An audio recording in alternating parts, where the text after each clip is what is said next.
ልጨምር ጥያቄውን ሰምተሽዋል? መጽሐፍ ቅዱስ ሳዲ አንዴ ቆይ። ጥያቄ ሁለት ጥያቄ ስለጠየቅሽ ከዛ ደግሞ እኛ ቶፒክ ስላለን ወይ ሌላ ጥያቄ ተጨማሪ ካለሽ ወደ መጨረሻ አካባቢ ትጠይቂያለሽ። ወደ 5:30 አካባቢ አሁን ቶፒክ ቼንጅ ስለሚሆንብን የመጀመሪያው ቶፒካችን ላይ እንግባና የአላህ ቃል አንቺ ፍጡር ነው ብለሽ ታምኛለሽ? ታች የአላህ ቃል ከአላህ የወረደ ቃል ስለሆነ እንዴት ፍጡር ሊሆን ይችላል? ቃል እኮ የሚወጣ ነገር ነው እንጂ የሚፈጠር ነገር አይደለም። ፍጡር እንደኛ ፍጡር አይደለም። ስለዚህ ፍጡር አይደለም የአላህ ቃል። ፖዝ የሆናችሁ ተመለሱ። ቃል ፍጡር አይደለም። ኦራይት። ስለዚህ ከላይ የሚወርድ ስለሆነ ፍጡር አይደለም ያላህ ቃል። ኦራይት። ወረደ ቃሉ ወረደ ሲባል ልክ እንደዚህ እየታየ የሚወርድ ነገር አይደለም። ያው በነቢዩ መሐመድ ሰለላሁ ዐለይሂ ወሰለም ሁሉም ነቢያቶች የየራሳቸው መጽሐፍ አላቸው አይደለ? ለነቢዩ መሐመድ ደግሞ ቁርአን ወረደ ሲባል ቃሉ ነው። ቃሉ ለእነሱ እንዴት ማለት የወረደው እንደዚህ ውርድ ብሎ ምናምን ነገር አይደለም እንጂ ቃሉ ሲወርድላቸው ልክ በመንፈስ ቅዱስ አይነት ነገር ነው የወረደው እንጂ እንደዚህ እንደ እንትን አይደለም። ወይም አላህ ወርዶ የሚናገረው መልአኩ ጅብሪል ነው እያመላለሰላቸው የነበረው። በዛም መልኩ ነው ቁርአን ወረደ የሚባለው እንጂ እንደዚህ ወርዶ ምናምን አይደለም። መጽሐፉ ወደ ምድር ችግር የለውም። እንስማማ። ስለዚህ በባሌም በቦሌም ቃሉ ፍጡር ነው ፍጡር አይደለም የሚለው ላይ ብቻ እንስማማ። ያ ቃሉ ፍጡር ነው ፍጡር አይደለም? ፍጡር አይደለም። ቴንኪው። ስለዚህ ኢሳ ፍጡር አይደለም ማለት ነው የአላህ ቃል ስለሆነ? ኢሳ ፍጡር ነው። ለምን ፍጡር ይሆናል? የአላህ ቃል ፍጡር አይደለም ብለሽኛል እኮ ቅድም።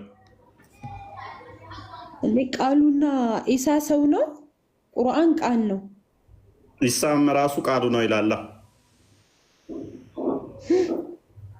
ኢሳ የአላህ ቃል ነው ይላል። ከሌሎች ነቢያት ኢሳ ራሱ ኢሳን የአላህ ቃል ነው ይለዋል። እንደዛ ሳይሆን ኢሳ የአላህ ቃል ነው ሲባል እኮ ስለ ኢሳ ሲናገር የኢሳን ታሪክ ሲነገር አሁን ቃል ነው እኮ ያ አይደለም? ቃል ነው። ስለ ኢሳ ሲናገር አሁን አይደለም። የአላህ ቃል ነው። የአላህ ከተባለ የአላህ ማለት ፖሴሽን ነው የሚያሳየዋል። የከሌ ከተባለ ንብረትነት ነው የሚያሳየዋል። የኔ ብልሽ ንብረትነት ነው የሚያሳየው። የአላህ ቃሉ ነው ተተባለ ውችዝ ያላ ገንዘቡ ነው። ያላ ቁርአን ያላ ቃል ነው ስትይ የሚጠጋው ቁርአን ወደ አላህ ነው አይደለ?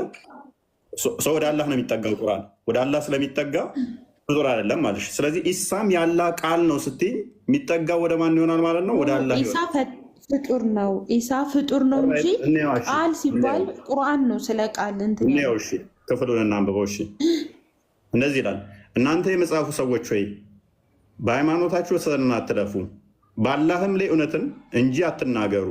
የመርየም ልጅ ምዕራፉን ንገረኝ። ያው ምንድን ነው? ሴቶች ምዕራፍ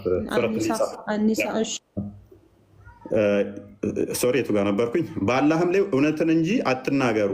የመርየም ልጅ አልመሲ ኢሳ የአላህ መልእክተኛ ሎግ የአላህ መልእክተኛ ወደ መርየም የጣላት ውሽዝ አንድ ነገር ተጣለ ከተባለ ከመጣሉ በፊት ነበር ማለት ነው። ወደ መርየም የጣላት የሁን የምትለዋ በቅንፍ የገባች ነች። አረብኛው ላይ የሌለች ነች፣ ጭማሪ ነች አማርኛው ላይ። ስለዚህ ወደ መርየም የጣላት ቃሉም የምታሳየው አሁን ፖሴሽን ነው፣ ንብረትነት የምታሳይ ነች። የከሌ እንደማለት ነው። ቃሉም ከእርሱ የሆነ ከማ ማለት ነው ከአላህ ነው የሚሆነው። ከእርሱ የሆነ መንፈሱም ብቻ ነው። የማ መንፈስ? የአላህ ማለት ነው። ስለዚህ ኢሳ የማን ነው? የአላህ ከለም አላህ ነው ማለት ነው ኢሳ ራሱ። ይህንን በደንብ እንዲብራራልሽ በአዲስ አንድ የክፈትላት ሳይ ሙስሊም 193 ነው ቲንክ። ኦኬ እንደዚህ ይላል። አስምርበት የተወሰነ ፓርቱን። አረብኛውን ከቻልሽ አረብኛውን ትሄጅበታለሽ አንቺ። ኦኬ ይሄ ክፍሉ ምንድነው? እሱ የሚያወራው በቂያማ ቀን ነው። በደንብ ግልጽ ያደርገዋል። በቂያማ ቀን ምልጃን ስለማቅረብ ነው የሚያወራው ክፍሉ፣ ሙሉ ክፍሉ ሀዲሱ ማለት ነው። ከዛ ሰዎች ይሰበሰባሉ፣ ነቢያቶች ይመጣሉ።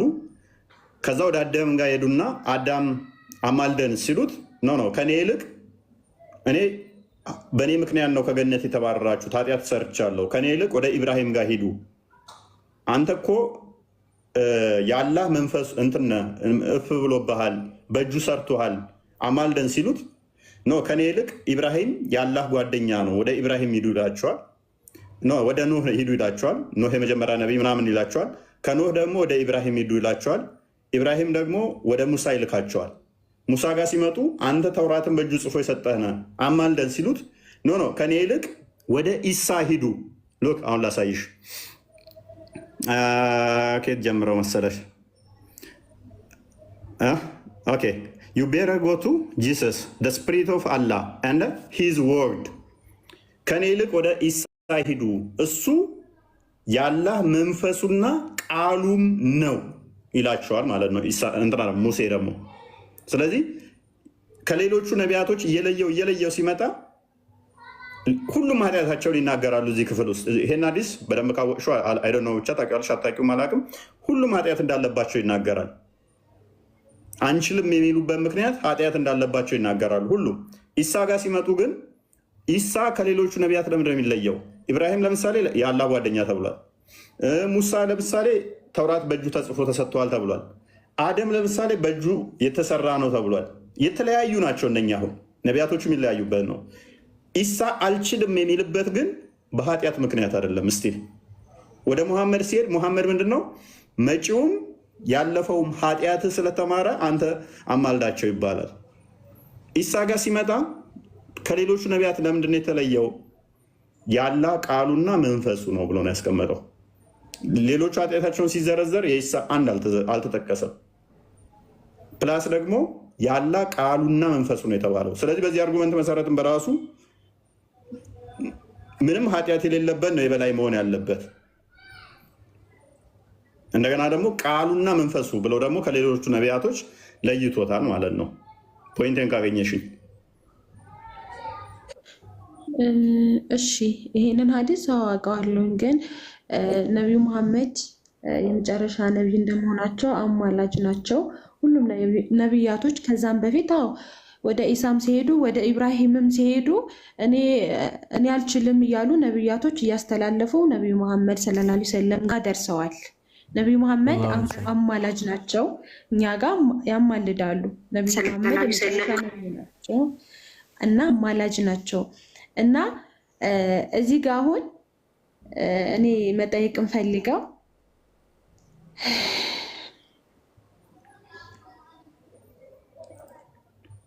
ወጣች ነው ወጣች።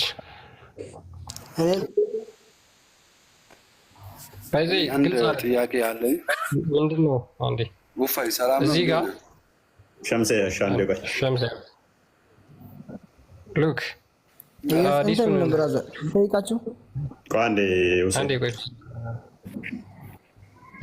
ሜይ ቢ ታይም ኮንሱም ያደርጋል እንጂ እዚህ ጋር በትንሣኤ ቀን በቂያማ ቀን ህዝቦች ነቢያቶችን አማልዱን ብለው ይመጣሉ። መጀመሪያ ወደ አደም ይመጣሉ፣ ከዛ ወደ ኢብራሂም ይመጣሉ፣ ከዛ ወደ ኑህ ይመጣሉ፣ ከዛ በኋላ ወደ ሙሳ ይመጣሉ። እነዚህ ሁላ ማማለድ የማይችሉበት ምክንያት ኃጢአት ስለሰሩ ነው። ሁሉም ጥፋታቸው ኃጢአታቸው የሰሩት ይታሰባቸውና እሱን ያስቡትና በእሱ ምክንያት አልችልም፣ ስለዚህ ወደ ኢሳ ሂድ ብሎ ቀጥሎ ያለው ሙሳ ወደ ኢሳ እንዲሄዱ ይናገራል። ኢሳ ደግሞ የአላህ ቃልና መንፈስ ነው ብሎም እዚሁ ጋር ይናገራል። ነገር ግን ኢሳ ማማለድ የማይችልበት ምክንያት አልተጠቀሰም። ስለዚህ ስለ ኢሳ የተነገረው እዚህ ጋር ምንድነው? የአላህ ቃልና መንፈስ እንደሆነ ይሄ ቁርአን ይናገራል። ሙሐመድ ደግሞ ኃጢአት ያለፈውንም ኃጢአቱም የሚመጣውም ኃጢአቱ ስለሚሰረይለት ያማልዳችሁ ብሎ ለሙሐመድ ይበልጥ ኃጢአት እንዲሰራ ኦፕን ያደርግለታል፣ መንገድ ይከፍትለታል ማለት ነው። ያለፈውም ኃጢአት ተምሮለታል፣ የሚመጣውም ደግሞ ሊሰራቸው የሚችሉ ኃጢአቶች በሙሉ ይማሩለታል። ስለዛ እሱ ማማለድ ይችላል። እዚህ ጋር ሁሉም ስድስቱ የተጠቀሱት በሙሉ ኃጢአተኞች ናቸው። ኢሳ ግን ኃጢአት የለበትም። ስለዚህ ሊበልጥ የሚገባው ማን ነው? ኃጢአት የሰራ ነው ወይስ ያልሰራ? ሙሐመድ ከበፊትም ኃጢአት ይሰራ ነበር፣ ለሚመጣው ደግሞ የሚሰራውን ኃጢአት ይቅር ይባልልሃል ብሎ ተናግሯል። ሱራ 42 ቁጥር 52 ላይም ይህን ስለሚናገር ማለት ነው። ያ በጣም የሚገርም ሁኔታ የትኛውም ነቢይ ያላ ቃሉ ነው አልተባለም ከኢሳ በስተቀር። ያላ ቃል ፍጡር አይደለም ይላሉ። የትኛውም ነቢይ ከኢሳ በስተቀር ያላ ቃል የተባለ የለም። ኢሳ ብቻ ነው የተባለው። አስገራሚ ነው። ከጽንሰቱ እስከ ሞቱ እርገቱ ወደ ራሱ ወሰደ ነው የሚለው። እስከዛ ድረስ ያለው የኢሳ ታሪክ ድራማቲክ ነው። ሙተሻቢያ የሚለው የወረደው ራሱ በዚህ ምክንያት ነው። ሱራ 3:7 ላይ ያለው በዚህ የቁርአን ክፍል ውስጥ ግልጽ የሆነም ግልጽ ያልሆነም አለ የሚለው በኢሳ ጉዳይ ነው የወረደው። ሲከራከሩ ሙሐመድ መመለስ ስላልቻለ የአላህ መንፈስና ቃል ነው ትላለ፣ እንዴት ነው ፍጡር የሚሆነው? ሱራ 17:85 ነው የክፈተው። እንዴት ነው ሲሉት ስለ መንፈስ ሲጠይቁት መንፈስ ምንድን ነው በራሱ የሚለውም ሲመጣ የሚሰጣቸው ምላሾችን እዩ። ቅድም እዛ ጋር ስለ ኢሳ ሲከራከሩት አትጠራጠር ተብያለሁ አለ። ኦልራይት ክርክሩ ሲጾፍ ምን አደረጉ? በቃ ልጆቻችሁን ሴቶቻችሁን እዛችሁንና እንረጋገም አላቸው። ይሄ መልስ አይሆንም። በጊዜው ለሱ ሰርቶ ሊሆን ይችላል። ከዛ በኋላ የሚመጣው ግን መልስ ይፈልጋል። እስቲል ከሩህም ይጠይቁሃል። ሩህ ከጌታዬ ነገር ነው ከእውቀትም ጥቂት እንጂ አልተሰጣችሁም በላቸው። ስለዚህ በሚጠይቁ ሰዓት እውቀት ጥቂት እንጂ አልተሰጣችሁም የሚለው ምላሽ አዋጭ አይደለም። ሩህ ማን ነው ምንድን ነው ተብለህ ስትጠየቅ ኤግዛክትሊ መመለስ ያስፈልጋል። ኢሳ የአላህ ሩህ ነው፣ ኢሳ የአላህ ከለም ነው፣ ኢሳ የአላህ ሩህ ነው ስትል ምን እያልክ ነው ተብለህ ስትጠየቅ አይ ከሩህም ይጠይቁሃል። እሱ እውቀት ጥቂት እንጂ ብዙ አልተሰጠም ተብያለሁ፣ አትከራከር ተብያለሁ። መልስ አይሆንም። ሱራ 7:3-7 ግልጽ የሆነም ግልጽ ያልሆነም አለ አላቸው። ከዛ በኋላ ዘጋው ማለት ነው። ግልጽ የሆነም ግልጽ ያልሆነም አለ፣ አትከራከር ተብያለሁ በዚህ ጉዳይ ላይ። ስለዚህ ግልጽ የሆነ አለ፣ እሱ የመጽሐፍቱ የእምነቱ መሰረቶች ናቸው። ግልጽ ያልሆነ ደግሞ እንደዚሁ ተመሳሳይ ነገሮች አሉ የሚያጠራጥሩ። የሚያጠራጥር መጽሐፍ ውስጥ ካለ የትኛው ነው ግልጽ የትኛው ነው የሚያጠራጥር? ኤግዛክትሊ እንዲህ ተብሎ ተለይቶ ካልተነገረ የኢሳ ጉዳይ አጠራጣሪ ከሆነ አይ ቃሉ እንደዚህ ነው ብለህ ኤግዛክት መናገር አትችልም። ሙሐመድ ራሱ ምን ስላለ ግልጽ ያልሆነ አለ ብሎ ራሱ መመለስ ስላልቻለው ማለት ነው። ራሱ መመለስ ስላልቻለው ደግሞም ያላ ቃል ፍጡር አይደለም ከተባለ ነሰሰርሊ ሊሆን የሚችለው ምንድን ነው? ያላ ባህሪ ነው የሚሆነው። ልክ እንደ ቁርአን ይሆናል ማለት ነው። ሱራ 9:6 ላይ ብቻ ነው ቁርአን ሲጀመር ቁርአን አይልም። አንድ ጥቅስ የለም ቁርአን ያላ ቃል ነው የሚል ከቁርአን ውስጥ ቃል በቃል የለም ማንም ጥቅስ። በቁርአን ውስጥ ያለው ያላህ ቃል ተብሎ የተጠቀሰው ኢሳ ብቻ ነው። ኢማጅን ቁርአን ፍጡር አይደለም ብለው ያደነቁሩናል። ቃል በቃል ኤግዛክት ወርድ ፋላ ሲነሱ እንደሚጠቀሙት ቁርአን ያላህ ቃል ነው የሚል የለም። የሚጠቀሟት ሱራ 9:6 እና በቀራ ላይ ያለውን ነው። እሱ ደግሞ አይጠቅማቸውም። ያላህን ቃል ይሰማ ዘንድ አስጠጋው የምትለዋ ማለት ነው። ኢየሱስ ፈጣሪ አለው። ኢየሱስ ፈጣሪ ያለው ወይ?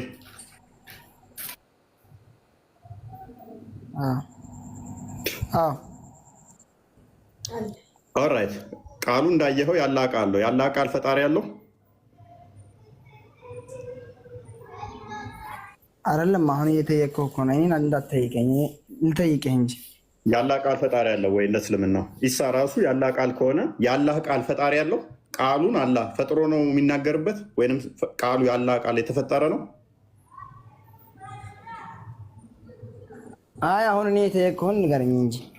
መልካም የእኛም ከሆነ ልብ በል የእኛም ከሆነ ኢየሱስ ፈጣሪ አለው ወይ? እሺ አዳምጣ። የእኛን ከሆነ የጠየቅከው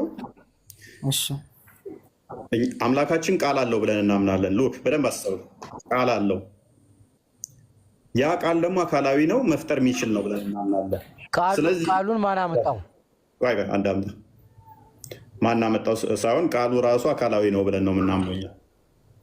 መልእክት አይደለም የኛ ዝም ብሎ ዝርው ብትን አይደለም። ስለዚህ ቃሉ ራሱ አካላዊ ነው። ያ አካላዊ ቃል በስጋ ተገለጠ ብለን እናምናለን። በስጋ ተገለጠ። ልክ ቃል ስጋ ሲዋሃድ ጸጋና እውነትን ተሞልቶ በእኛ ሲያድር በስርዓት አስረዳን። አዳምጧ አይደለም አንዴ አዳምጥ። እሺ ስጋውን አንተ ስጋው አዳምጣ። እሺ አዎ ስጋው ቅድመ ተዋህዶ የተፈጠረ ነው። ከማርያም የወሰደው ስጋ የተፈጠረ ነው። ዘመን የሚቆጠርለት ነው። ጊዜ የሚለካለት ነው። ከተዋህዶ በኋላ ምንታይ ወይንን ስለማናጸድቅ የቃልን ገንዘብ ያደርጋል። አንድ የሚዩት አድርጋ አዳምጥ አይሻልም? ቃል ግን የተፈጠረ አይደለም። ቃል ምንድን ነው? ራሱ ፈጣሪ ነው። ቃል ፈጣሪ ነው ብለን ነው የምናምነው። ስለዚህ አንተ ጋም ስንመጣ ኢሳ ጋም ሲመጣ ተመሳሳይ ነው። ከማርያም ልብ በል ከሜሬም ሲወለድ ኢሳ ስጋ ይዞ ነው የወጣው። ግን ያ ኢሳ ስጋ ብቻ አይደለም፣ ያላ ቃል ነው። ያላ ቃል ደግሞ የተፈጠረ አይደለም። የኢሳ ስጋው ግን የተፈጠረ ነው። በደንብ አስተውል አለውኝ ክርስቲያን በደንብ አስተውል። ከመሬም የተወለደው ኢሳ አላ ቃሉን ጣላት ወደ ሜሬም። ስለዚህ በስጋ ተገለጠ። ስለዚህ ኢሳ ምንድን ነው? ስግው ቃል ነው ማለት ነው። ስጋ የተዋሃደው ቃል ነው። ስጋ ብቻ አይደለም፣ ስጋው የተፈጠረ ነው። ስጋው የተገኘ ነው ከጊዜ በኋላ ማለት ነው፣ በጊዜ ውስጥ ማለት ነው። ቃሉ ግን ከሜሬም ከአላህ የተጣለ ነውና ቃሉ የተፈጠረ አይደለም። አስቀድሞም የነበረ ስጋውንም የፈጠረ ነው። የተሻለ ፈጣሪ ቃል አለ ማለት ነው አይደል? ምን ቆይ ብራዘር አቡኪ ቆይ እንትን አሁን ይሄ ኢየሱስ ፈጣሪ አለውን ያልኩ እኔ ያልኩትም በቀጥታ በለው እስኪ አይደለም ማለት ፈጣሪ እንዳለው ስለሚገልጽ እኮ ነው። መጽሐፍ ቅዱስ ላይ ራሱ ይገልጻል። እኔ ምን ብዬ ያስረዳው? እሺ እኔ ያስረዳው ገብቷል? አንተ ያልከው እኮ ሰምቻለሁ። ምን ብዬ ነው? ቀጥታ መልስ እየመለስክልኝ አይደለም። ብዙ እያወራህ ነው፣ ሰምቻለሁ። ግዴታ ነው መረዳት አለብህ እኮ አንተ ቀጥታ እናንተ አሁን የምታምኑት ነገር ለምሳሌ ፈጣሪ የለውም ብላችሁ ካመናችሁ የለውም ትላለህ። ሁሴን አንተ የምታምነውንም እኮ እየነገርኩህ ነው። አለው ካልክ ደግሞ አለው በለኝ።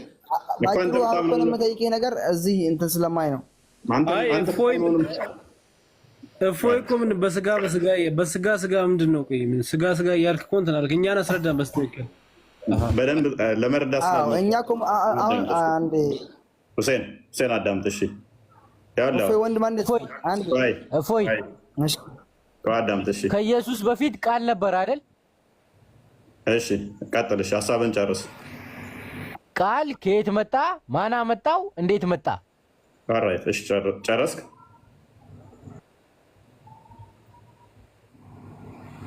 እኔ ነው ጨረስኩ። መልስልኝ። እሺ መልካም። በደንብ አስተውል። ያለው ቃል አካላዊ ነው። ቃል ፈጣሪ ነው። ራሱ ከየት መጣ ማን አመጣው የሚባል አይደለም። ቃል ፈጣሪ ነው አልክ። ፈጣሪ አለ ማለት ነው። አዳምጥ እሺ። ከኢየሱስ የተሻለ ሌላ ፈጣሪ አለ ማለት ነው። ፕሊስ አዳምጣ። ጠየቀኝ እንድመልስልህ ነው የምፈልገው። እርግጠኛ ነው ለመረዳት ነው ለመከራከር እንዲህ በጣም ያ ለመረዳት ከሆነ በደንብ አስተውል። በደንብ አስተውል። አምላካችን ቃል አለው ብለን እናምናለን።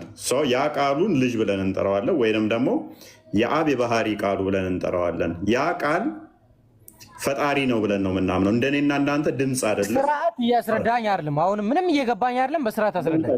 እያዳመጥክ አይደለም። ሜይ ቢ አንተ ላይ ባክፋየር ካደረኩት ይከብዳል። አላህ ቃል አለው ብለህ ነው የምታምነው። ያ ቃሉ ደግሞ የሚፈጥር ነው ብለህ ነው የምታምነው። ሲፋቱ ነው ብለህ ነው የምታምነው። ቆይ ከኢየሱስ በፊት ቃል ነበር አይደል? እየረበሽክ ነው። እየሰማህ አይደል? ከኢየሱስ በፊት ቃል ነበር አይደል? መልስልኝ በስርዓት። ኖ መልስልኝ። ላስወረደ ነው። ሶሪ። አዮ አያ አይደል? ጥያቄውን በስርዓት መልስልኝ። ልሰማ አልቻልክም። ከቁርአን በፊት ቃል አለ? እሺ መልስልኝ ጥያቄውን በስርዓት።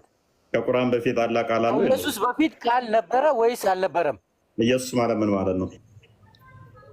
ፈጣሪ የምትሉት ነው። ኢየሱስ የእናንተ ፈጣሪ ነው አይደል? እኮ አዳምጠሽ። ኢየሱስ ማለት ስጋው ቃል ስለሆነ ፕሊስ አዳምጠሽ። ኖ ስጎ ቃል ምናምን አትበል፣ ስጋ አትበለኝ። ፕሊስ አዳምጣ። አልተረዳህም እኮ። እሺ እኔ በቀላሉ እንደዚህ ብዬ ልጠይቅህ። ከቁርአን በፊት አለ ቃል ነበር የለም?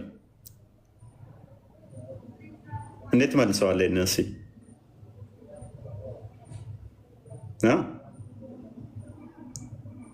አብዱ መጀመሪያ ይህንን ጥያቄ መልስልኝና ጠይቀኛለህ። እንዴት ትመልሰዋለህ? እስኪ ይህንን አስረዳኝ። አንተ ከቁርአን በፊት መጀመሪያ አንተ የኔን ጥያቄ መልስልኝ። ከቁርአን በፊት መጀመሪያ የኔን ጥያቄ መልስልኝ አንተ። እሺ ሚውታር ከኢየሱስ በፊት ቃል ነበር አልነበረም? አዳምጥ። እሺ ይኸውልህ የጠየቅኩህ እኮ አንተን። ኖ አዳምጥ አይደለም። ጥያቄ መልስልኝ አንተም። ከቁርአን በፊት ያለ ቃል አለ የለም? ከኢየሱስ በፊት ቃል ነበር አልነበረም? ከቁርአን በፊት ቃል አለ ቃል አለው የለውም?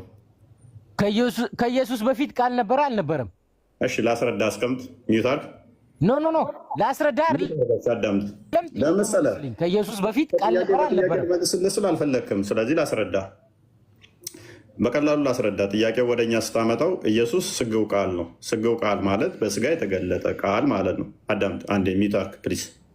በስጋ የተገለጠ ቃል ነው። ስለዚህ በስጋ የተገለጠ ቃል እንደመሆኑ ከኢየሱስ በፊት ከኢየሱስ በኋላ ብለህ የምከፍለው ነገር አይኖርም በኋላ ማለት ነው። እሱ ላይ ተረጋጋ። በስጋ ከመገለጡ በፊት ቃል ብቻ ነበረ የከሆነ ጥያቄ፣ አዎ ቃል ብቻ ነበረ፣ ስጋን ያልተዋሃደ። በደምብ ሚውት አድርግ ፕሊዝ፣ አዳምጥ። አሁንም እኮ ስጋ የምትለውን ተውና ዳይሬክት መልስልኝ ጥያቄን። አንድ ትዕግስት ብቻ የምታገስ የማታዳምጥ ከሆነ አወርድሃለሁ። ምክንያቱም ጠየቅኩህ እኮ ከቁርአን በፊት አለ ቃል አለው ወይ ብዬ ስጠይቅህ የለውም ካልከኝ፣ ስለዚህ ቁርአን እስከመጣበት ድረስ አላ ዲዳ ነው ብዬ መልስብሃለሁ። አንድ በል። አይ አለው ከቁርአን በፊት ካልከኝ ደግሞ ስለዚህ ቁርአንስ ብዬ ደግሞ ጠይቃለሁ። ቁርአን ያለ ቃል ነው አይደለም ብዬ ጠይቃለሁ። ያለ ቃል ከሆነ ስለዚህ በፊትና በኋላ ብለህ ለምን ትከፍላለህ ብዬ ጠይቃለሁ። ምክንያቱም ቁርአኑ ራሱ ያለ ቃል ስለሆነ ሁለቱም ስለማያስኬድ ነው። ቁርአን ያለ ቃል ከሆነ ከቁርአን በፊትና በኋላ ብዬ ለምን ክፍፍሉ አያዋጣህም ማለት ነው። ቁርአኑ ራሱ ያላህ ቃል ስለሆነ ያላህን ቃል ሁለት እያደረግኩበት ስለሆነ ማለት ነው። ተረጋጋ። ስለዚህ ስጋን ከመዋሃዱ በፊት ምን ሆነ? ቃል ብቻ ነበረ። ስጋ ያልተዋሃደ ስጋ ያልያዘ ቃል ብቻ ነበረ። ያ ቃል ብቻ የነበረው ግን በስጋ ተገለጠ። እመቤታችንን ቅድስት ድንግል ማርያምን ፈጠራት። ከዛስ ከእሷ ስጋና ደም ነፍስ ተካፍሎ በስጋ ተገለጠ። ኢየሱስ ተባለ። እሱ ስግው ቃል ይባላል። ስጋን የተዋሃደ ምን ቃል ማለት ነው። ቃል ግን ስጋንም የፈጠረ አስቀድሞ ያለ ስጋ የነበረ ሰማይና ምድርን የፈጠረ ስጋ ያልነበረው ከጊዜ በኋላ በስጋ አሁን በቃ ወደ ቶፒኩ መልሰው። መደናቆር ነው የያዛችሁት። ክርስቲያን ፓራፍሬዝ አድርገው ማምለጥ የምታደርገው ጥረት ደስ ይላል በጣም። እልህ ይዞሃል። አሁን አይደለም እኛን እኮ እያስረዳህ አይደለም። ወደ ቶፒኩ እያስረዳህ አይደለም። እፎይ ከስሩ እናተማ በቃ አንደኛ ለማዳመጥ ፈቃደኛ አይደላችሁም ወይንም አላወቃችሁትም። የእናንተንም ጥያቄ ነበር። ሆነስትሊ አንደኛ የኛ መረዳት ጤናማ ነገር ነው። የምጠይቁትን ነገር ጠይቆ ለመረዳት ከሆነ ጤናማ ነው። ነገር ግን የልህ ዝም ብሎ ጩኸት ከሆነ አስቸጋሪ ነው፣ አስቸጋሪ ይሆናል ማለት ነው። ክርስቲያን ፓራፍሬዝ አድርገው አንዴ ቶፒክ ነው።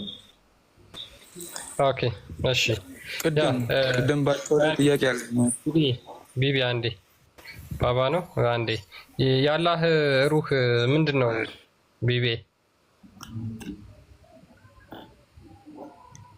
የአላህ ሩህ ፍጡር ነው ወይስ ፍጡር አይደለም? አላህ ሩህ የለውም ሲጀመር። ኦኬ ሩህን የፈጠራት እሱ ሩህ ማለት ነፍስ ማለት ነው። ሩህ ምንድን ነው? እስኪ ሩህ ማለት ነፍስ ማለት ነው። ሩህ ነፍስ ነው የሚል እስኪ ከቁርአን ማስረጃ ስጠኝ። ሩህ ነፍስ ነው። ይሄ እኮ ምንም ቁርአን መክፈት አያስፈልግም። ከቁርአን ትራንስሌት አድርጎ አንዴ ሩህ ነፍስ ነው ብሎ አልመለሰም። ነብይ ራሱ ሩህ ምንድን ነው ተብሎ ሲጠየቅ ሩህ ነፍስ ነው ብሎ አልመለሰም። አላቅም ነው ያለው። አንተ ከየት አምጥተህ ነው ሩህ ነፍስ ነው ብለህ የመለስከው? ከቁርአን ማስረጃ ስጠኝ። የቱ ጋ ነው አላቅም ያለበትን አሳየኝ። ኦኬ አንተ ነፍስ ነው የሚለው ማስረጃ የለህም? አለኝ። ያው በሰዓቱ አሁን እጄ ላይ ስለሌለ ነው እንጂ አለ። ስጠኝ፣ ማስረጃውን ስጠኝ። ያ ይዘና ዝም ብሎ ወሬ አይደለም። በነገራችን ላይ ከድጃ አለሽ? ያ እንግዲህ የአላህ ቃል ቁርአን ማለት ነው። የአላህ ቃል ነው ብለው ሙስሊሞች ያምናሉ። ምንም እንኳን ቁርአን ላይ ቁርአን የአላህ ቃል ነው የሚል ባይኖርም ማለት ነው። ስለዚህ ይሄ የአላህ ቃል የሚባለው ፍጡር ነው ወይስ ፍጡር አይደለም ተብለው ሲጠየቁ ፍጡር አይደለም፣ ባህሪው ነው። የአላህ ባህሪው ነው፣ ሲፋቱ ነው። ከዘላለም ጀምሮ አላህ በነበረበት ሰዓት አብሮት ባህሪው የነበረ ነገር ነው እንጂ ፍጡር አይደለም ብለው ቁርአን ይናገራሉ። ሉክ ኢሳ ደግሞ እንዲሁ የአላህ ቃል ተብሎ ቁርአን ላይ አለ፣ ሐዲስ ላይ ተጠቅሷል። እንካ ቁርአንም ላይ መጠየቅ የፈለኩት አንድ ጥያቄ ነበር ልወጣ ነበር። ቢቢ አንዴ ክርስቲያን ሁላችሁም ይሳርጉ። ከሰው ጋር ተደርባችሁ አታውሩ። አንዴ ቆይ ተደርባ አታውራ። ኧረ ተደርባችሁ አታውሩ። ተረጋጉ አንዴ። ስለዚህ የአላህ ቃል የአላህ ባህሪ ከሆነ መመለሳችሁም ሙስሊሞች እናንተ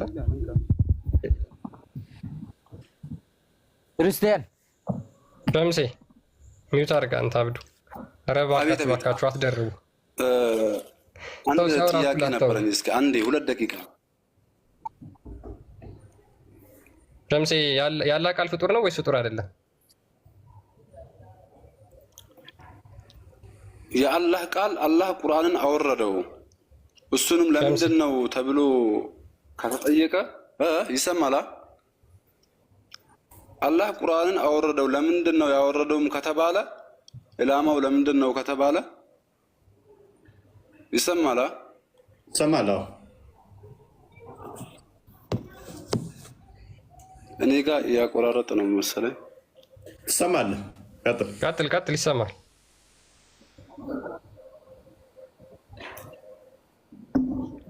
አላህ ቁርአንን ያወረደው እኛ እንድንቀራበት እኛ እንድናውቅ ለዛ ነው እንጂ የሌላ ነገር አይደለም። ለኛ ለሙእሚናቶች ነው ያወረደው። ቁርአን ከየት መጣ ምናምን ለሚለው ጥያቄ አላህ ነው ያወረደው። ቁርአኑ ይሄንን አላውቅም። አይደለም ነው እኔ የዛን ጊዜ አልነበርኩም። እኔ የዛን ጊዜ አልነበርኩም። ደስ ይላል። ፍጡር ነው ፍጡር አይደለም። ቁርአን ማለት የሰማችሁኝ ነው አይደል? አዎ ትሰሚያለሽ። ቁርአን አላህ ያወረደው ሙእሚናቶች እንዲያነቡት ነው። ቁርአን ማለት የህይወታችን መመሪያ ነች። የህይወት መመሪያ አላህ ያወረደው የአላህ ቃል ነው። አራይ ቁርአን ያላህ ቃል ነው የሚል ቁርአን ውስጥ አለ። ቁርአን ያላህ ቃል ነው የሚል ቃል በቃል አለ። ቁርአን ማለት የህይወታችን መመሪያ ነች። መመሪያ ሱራ ስንት ላይ ነው? ቁርአን ሰማ እያንዳንዱ ምንማረድ እያንዳንድ እናደርጋትን እያንዳንድ የህይወታችን ኦራይት ኦኬ። አንድ ጥያቄ ልጠይቅሽ። አንዴ ቆይ እኔን አስጨርሱኝ። አንዴ የዕለት ተዕለት እንዳለ እንትናችን ነው ብለሽናል። ቁርአን በቀን ውስጥ 5 ጊዜ ሰላት ትሰግዳላችሁ አይደለ? አዎ እንሰግዳለን። ኦኬ ስርዓቱ 5ቱም ተዘርዝረዋል። መቼ እንዴት ምን እንደሚባሉ በቁርአን ውስጥ አለ? የለም።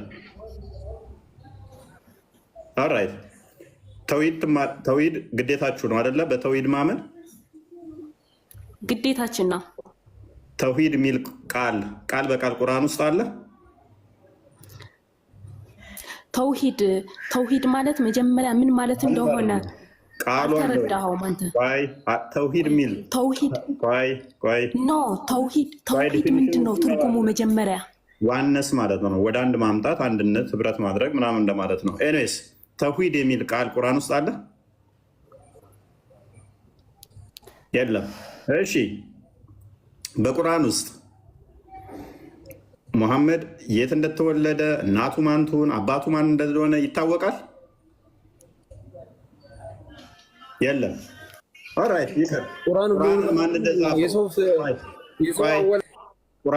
ቁርአንን ማን እንደጻፈው በቁርአን ውስጥ ተገልጿል? ይታወቃል? ቁርአን ጻፊ ማን እንደሆነ መጽሐፉን አይታወቅም። ሱረቱ መሰድ ምን ስለማን እንደሚያወራ ይታወቃል? አይታወቅም። ሱራ 17 ወደ ሩቁ መስጊድ ያስኬድ ነው ማንን እንደሆነ ይታወቃል? አይታወቅም። ቁርአን እኮ የአማርኛ ስድ ንባብ አይደለም። የስድና ስድ አለመሆን ጉዳይ አይደለም። እንቀጥል። ኦራይት ጅብሪል 600 ምናምን ክንፍ አለው ብላችሁ ታምናላችሁ። ቁርአኑ ስንት ክንፍ እንዳለው ተገልጿል? አልተገለጸም። እሺ ጥቁሩን ድንጋይ ሄዳችሁ በቂያማ ቀን አፍና ምላስ ይዞ ይመጣል ብላችሁ ታምናላችሁ። በቁርአን ውስጥ ተገልጿል? አልተገለጸም። 7 ጊዜ ትዞሩታላችሁ፣ ድንጋይ ትወረውራላችሁ። በቁርአን ውስጥ ተገልጿል? አልተገለጸም። ኦራይት እንቀጥል። ቁርአን ግልጽ ነው ስላልሽ ማለት ነው። የመቃብር ቅጣት ታምናላችሁ? ትልቅ የመቃብር ቅጣት ጥንቃቄ የምታደርጉበት ነው። በቁርአን ውስጥ ተገልጿል? አልተገለጸም። እንቀጥል፣ እንጨምር። ቁርአን ጨምር ያዳምጥ። ቆይ እፎይ ኖ ይቀጥል ያውራ።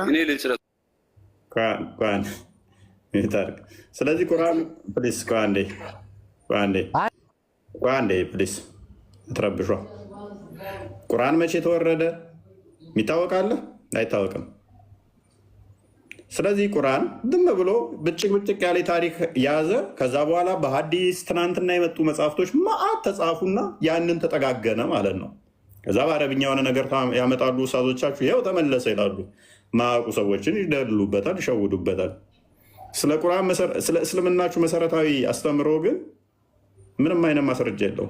ምንም ማስረጃ ማለት ነው። ምንም ማስረጃ የሌለው አስተምሮ ነው። ስለዚህ ሁሉንም ጥያቄን እኔ መልስልሃለሁ፣ ግን አንድ ጥያቄ ልጠይቅህ ነው እና ከፍል አድርጋ ሁሉንም ይመልስልኛል። አንተ የጠየኳቸውን ሁሉንም አይደለም፣ ልብ በል ሁሉንም አልፈልግም እኔ። ሶስቱን ከመለስክ ሶስቱን አይደለም ሁለቱን ከመለስክ እኔ ንጽጽር ለዘላለም አቆማለሁ። ጥያቄ አንድ። በቅድሚያ ግን እኔ አንድ ጥያቄ ልጠይቅህ። ቆይ የት ነው የምሮጠው? ሁሉንም እመልሳለሁ ብላ የለ። በቅድሚያ እኔ ልጠይቅህ፣ ከዛ መልስልሃለሁ። አንተ አራዳንን በቅድሚያ ልጠይቅህ፣ መልስልሃለሁ። ሚውት አትሰረኝ። አንተ አራዳንን የፋራ ነኝ። ሁሉንም አይደለም ሁለቱን አይደለም አንዱን ከመለስክ እኔ ንጽጽር አቆማለሁ። ከሀያ እስከ ፐ ቁርአን አንብቤዋለሁኝ። ስለዚህ የምጠይቀውን አውቃለሁኝ። ኤኒዌይስ ፓራፍሬዝ አድርገው ክርስቲያን ቶፒኮ ከዲጃ ከዲጃ አንድ ነገር ከዲጃ አንድ ነገር ልንገርሽ። ሁለቱ መሰድ የጨርት ምዕራፍ ማለት ነው። የአቡላ ብጆ የጠፉ ከሰሩ፣ እሱም እሷም ከሚስቱ ማለት ነው እንጨት ተሸካሚ ስትሆን ጋንም ትገባለች እያላችሁ ትቀራላችሁ። ምዕራፉ ይህንን የሚያወራው ሰዎቹ ከሞቱ 1400 ዓመት ሆናቸው። ኢሬሌቫንት የሆነ እሱን አንድ ምዕራፍ ትቀራላችሁ። ሰዎቹ ሞተዋል። ሱራ 33 ከቁጥር 50 እስከ 55 ያለው ክፍል ምንድነው የሚያወራው? ያመነች ሴት ነፍሷን እንኳን ለመሐመድ መስጠት ተፈለገች፣ የተፈቀደ ነው። የውሽሜችን ልጆች፣ የልጅ ልጆችን፣ የአክስት ልጆችን ምናምን ማግባት ለአንተ ተፈቀደ። የነቢዩ ቤት ካልተጠራችሁ በስተቀር ወደ ቤቱ እንዳመጡ ከመጣችሁ ምግብ ከበላችሁ ወዲያውኑ ተበተኑ እያላችሁ ትቀራላችሁ። ነቢዩ ከሞት 1400 ዓመት ሞላው። የነቢዩ ቤት ሄደሽ አታቂም። ምግብ ለመቀላወጥም ቤቱ ቁጭ ብለሽ አታቂም። ግን ከቤቱ ውጡ ከበላችሁ በኋላ እያላችሁ ትቀራላችሁ። ተሞተ ቆይቷል። መሰረት የሆነው ግን አላህ ከአርሽ በላይ ነው ብላችሁ ታምናላችሁ።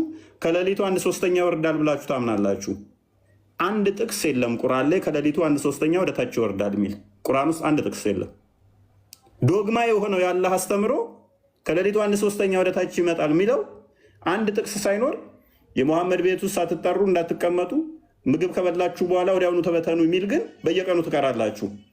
የሙሐመድን ሚስት ማግባት ለእናንተ የተፈቀደ አይደለም እያላችሁ በየቀኑ ትቀራላችሁ። በየቀኑ ማለት ነው። አላህን በቂያማ ቀን አይምን የገነት እንዴት እንደምታዩት እንዴት እንደሆነ ምናምን ሐዲስ ላይ ቁርአን ላይ አልተገለጸም። ዚህ ስማች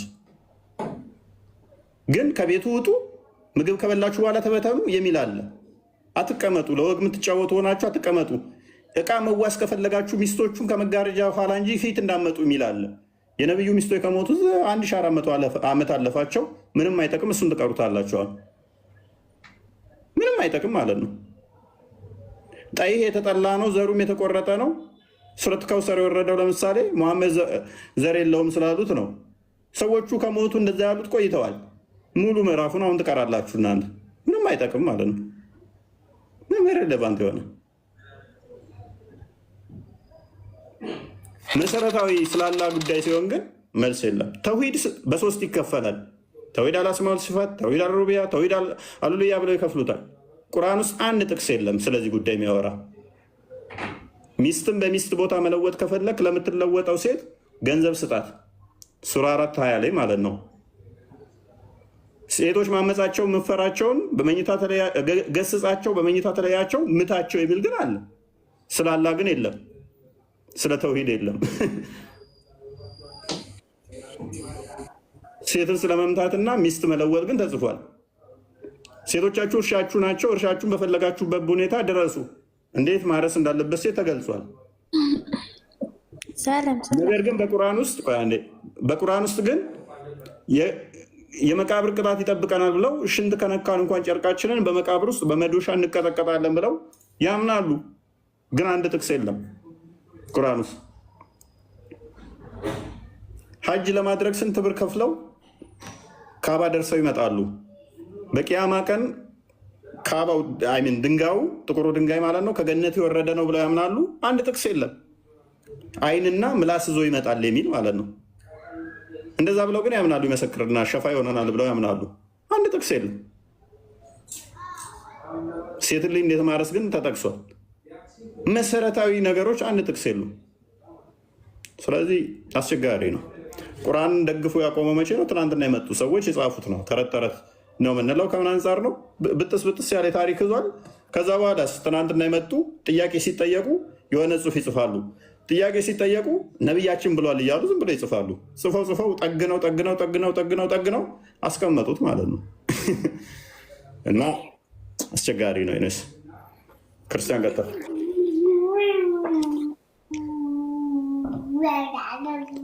ጥያቄ ነበረኝ። ምን ብታስተናግዱኝ አሪፍ ነበር። ምንድነው እሱ?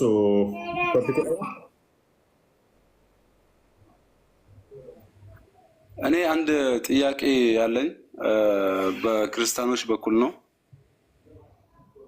ከቶፒኩ ጋር የተያዘ ኢሳን ክርስቲያኖች የመርያምን ልጅ ኢሳን ክርስቲያኖች እንዳገነኑት ሁሉ አታግኑኝ፣ እኔ የፈጣሪ ቅን አገልጋይ ነኝ ብለዋል። ሙሐመድ ነው ያለው። ታማኝ መልእክተኛ ስለሆንኩኝ በዚህ ልክ ብቻ ጥሩኝ ብለዋል። ቅን አገልጋይ ነኝ ብለዋል። ይህን ነገር እናንተ እንዴት ነው አሁን? ያ እሱ እኮ እኛን የሚመለከት አይደለማ። ሙሐመድ እንደዛ ማለቱ ኢሳ ነው ያልኩት። ኢሳ ነው እንደዛ ያለው። ኢሳ ነው ቀድሞ የመጣው? ሙሐመድ ነው ቀድሞ የመጣው? ማን ነው ቀድሞ የተወለደው?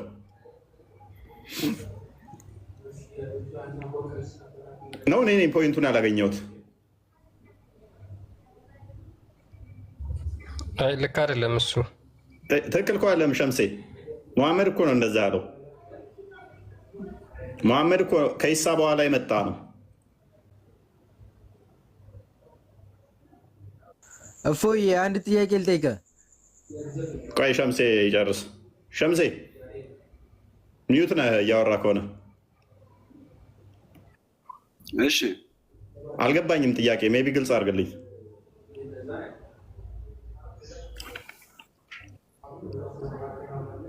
ክርስቲያኖች የመርየምን ልጅ ኢሳን እንዳገነኑት ሁሉ አታግኑኝ፣ እኔ የፈጣሪ ቅን አገልጋይ ነኝ፣ ታማኝ መልእክተኛ ስለሆንኩኝ በዚህ መልክ ብቻ ጥሩኝ ብለዋል። ማ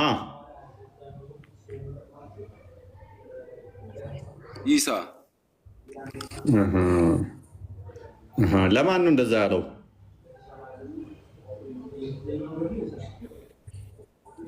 እሱን ለሚከተሉ ሰዎች ፈጣሪ እንደላከውና የፈጣሪን ቅን አገልጋይ እንደሆነ ነው አሁን እዚህ ጋር የሚያስረዳው። የቱ ጋር ነው እንደዛ ያለው?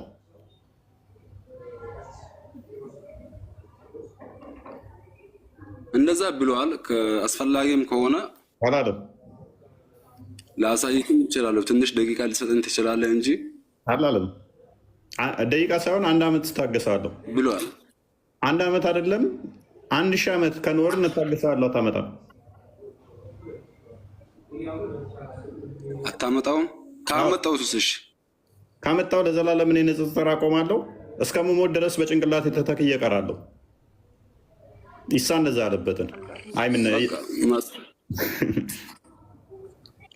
እሺ እሱን እስከማመጣው ድረስ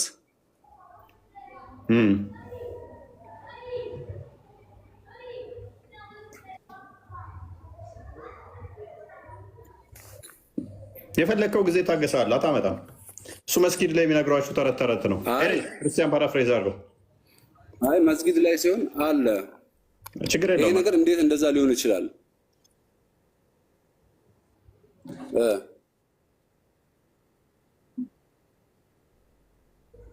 አንተ አታለም ነው ወይስ አጠቃላይ መጽሐፍ ቅዱስ ላይ ብቻ ነው የሌለው? አሁን እናንተ የለም የምትሉት ምን ላይ ነው? ሸምሴ ተው ቆይ አንድ ጥያቄ ልጠይቀው ነው። እፎይን አይደለም መጽሐፍ ቅዱስ ላይ ቁርአን ላይ የለም።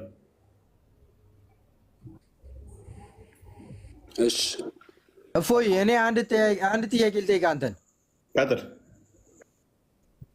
እሺ ከኢየሱስ በፊት ቃል ነበረ አልነበረም? ኢየሱስ በስጋ የተገለጠ አምላክ ነው። እየቀደመ ኖ ዳይሬክት ቀጥታ መልስልኝ። ከኢየሱስ በፊት ቃል ነበረ አልነበረም? ኢየሱስ ማለት ምን ማለት ነው? ኢየሱስ የእናንተ ፈጣሪ ማለት ነው አይደል? ኢየሱስ ማለት ምን ማለት ነው? እኛ ምን ብለን ነው የምናምነው? ኢየሱስ የእናንተ ፈጣሪ ነው አይደል? ኢየሱስ እኮ ኢየሱስ ማለት ምን ብለን ነው የምናምነው? ኢየሱስ ፈጣሪያችን ነው ብላችሁ ነው የምታምኑት እናንተ። ስለዚህ ኢየሱስ ስንል እኛ ስግው ቃል እያልን ነው። ስግው ቃል ማለት ኖ ስግው ቃል ተው። ጥያቄ ዳይሬክት መልስልኝ። ከእሱ በፊት ቃል ነበረ አልነበረም ነው ጥያቄ። ተዋት በል ቆይ ተው የሚለውን አቁመው። ስለዚህ መረጃ ካለ ሜይ ቢ እንትና መረጃ ሚውት እንዳታስረኝ። ጥያቄ መልስልኝ። ከእሱ በፊት ቃል ነበረ አልነበረም? ፕሊስ ቆይ አንዴ መረጃ ስለከፈተ እሱን እናንብብ። ለምን ሚውት ታስረኛለህ? ለምን አትመልስልኝ? አንዴ መረጃ እናንብብ። እንዲህ እንትና ስላመጣ ነው። ጥያቄ መልስልኝ። መረጃውን ተውና ኢየሱስ ሜዲ በቃ ምንም አይሰማ ከሰሩን በቃ ኤኒዌይስ አንብበው እንትና ወንድማችን ይኸው አንብበው። ያላ መልእክተኛ ስለሌላ ምናምን። እሺ ክርስቲያኖች የመርየምን ልጅ ኢሳ ቅድም ብዬህ ነበር ባይዘ ኢሳ እሺ እንዳደረጉት ሁሉ አታድርጉኝ። እንዳገነኑት ሁሉ አታግንኑኝ። ይህንን የተናገረው ማን ነው ወንድማችን?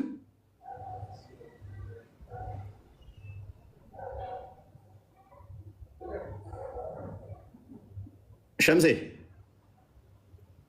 ማነው? ይህን የተናገረው ማን ነው? ማን ይመስልሃል አንተ? ይመስላል ሳይሆን አንተ ራስህ ንገረኝ። ኢሳ ነው ይህንን የተናገረው? ኖ አትዝጋው፣ ማይኩን ክፈተው። ኢሳን የተናገረው ጭራሽ አሁንም ቆይ እናንብበው ሙሉ። ኢሳ አይደለም የተናገረው፣ ቅድም ብያለሁ። መሐመድ ነው እንጂ ኢሳ አልተናገረም ብያለሁ። ክፈተው አንዴ ጨርሼ ላንብበው። ኢሳማ ከሆነ ራሱን እኔ ብሎ ነበር መናገር ያለበት። ይሄ እኮ ሰር ፐርሰን እየጠቆመ እኮ ነው እየተናገረ ያለው። ኤኒዌይስ በደንብ አስተውል። አሁንም እኮ እኔን ኢሳን ክፈተው፣ ቆይ ክፈተው። አሁንም እኮ እያለ ያለው ኢሳን እኔን ነው ብሎ አሁን እያለ ያለው አይደለም። ኢሳ አይደለም እየተናገረ ያለው ሐዲስ። ቆይ ሐዲስ ማለት ምን ማለት ነው ወንድማችን ሸምሴ? እያለ ያለው ሐዲስ ማለት ኢሳ እንዳገነኑት ሁሉ ክርስቲያኖች የመርየምን ልጅ ኢሳን እንዳገነኑት አንዴ ክፈተው። እሺ ክፈተው በቃ። ሐዲስ በባህሪው የመሐመድ ንግግር ማለት ነው። ሐዲስ ራሱ አንዴ ክፈተው። ሐዲሱን እሰማለሁ ነው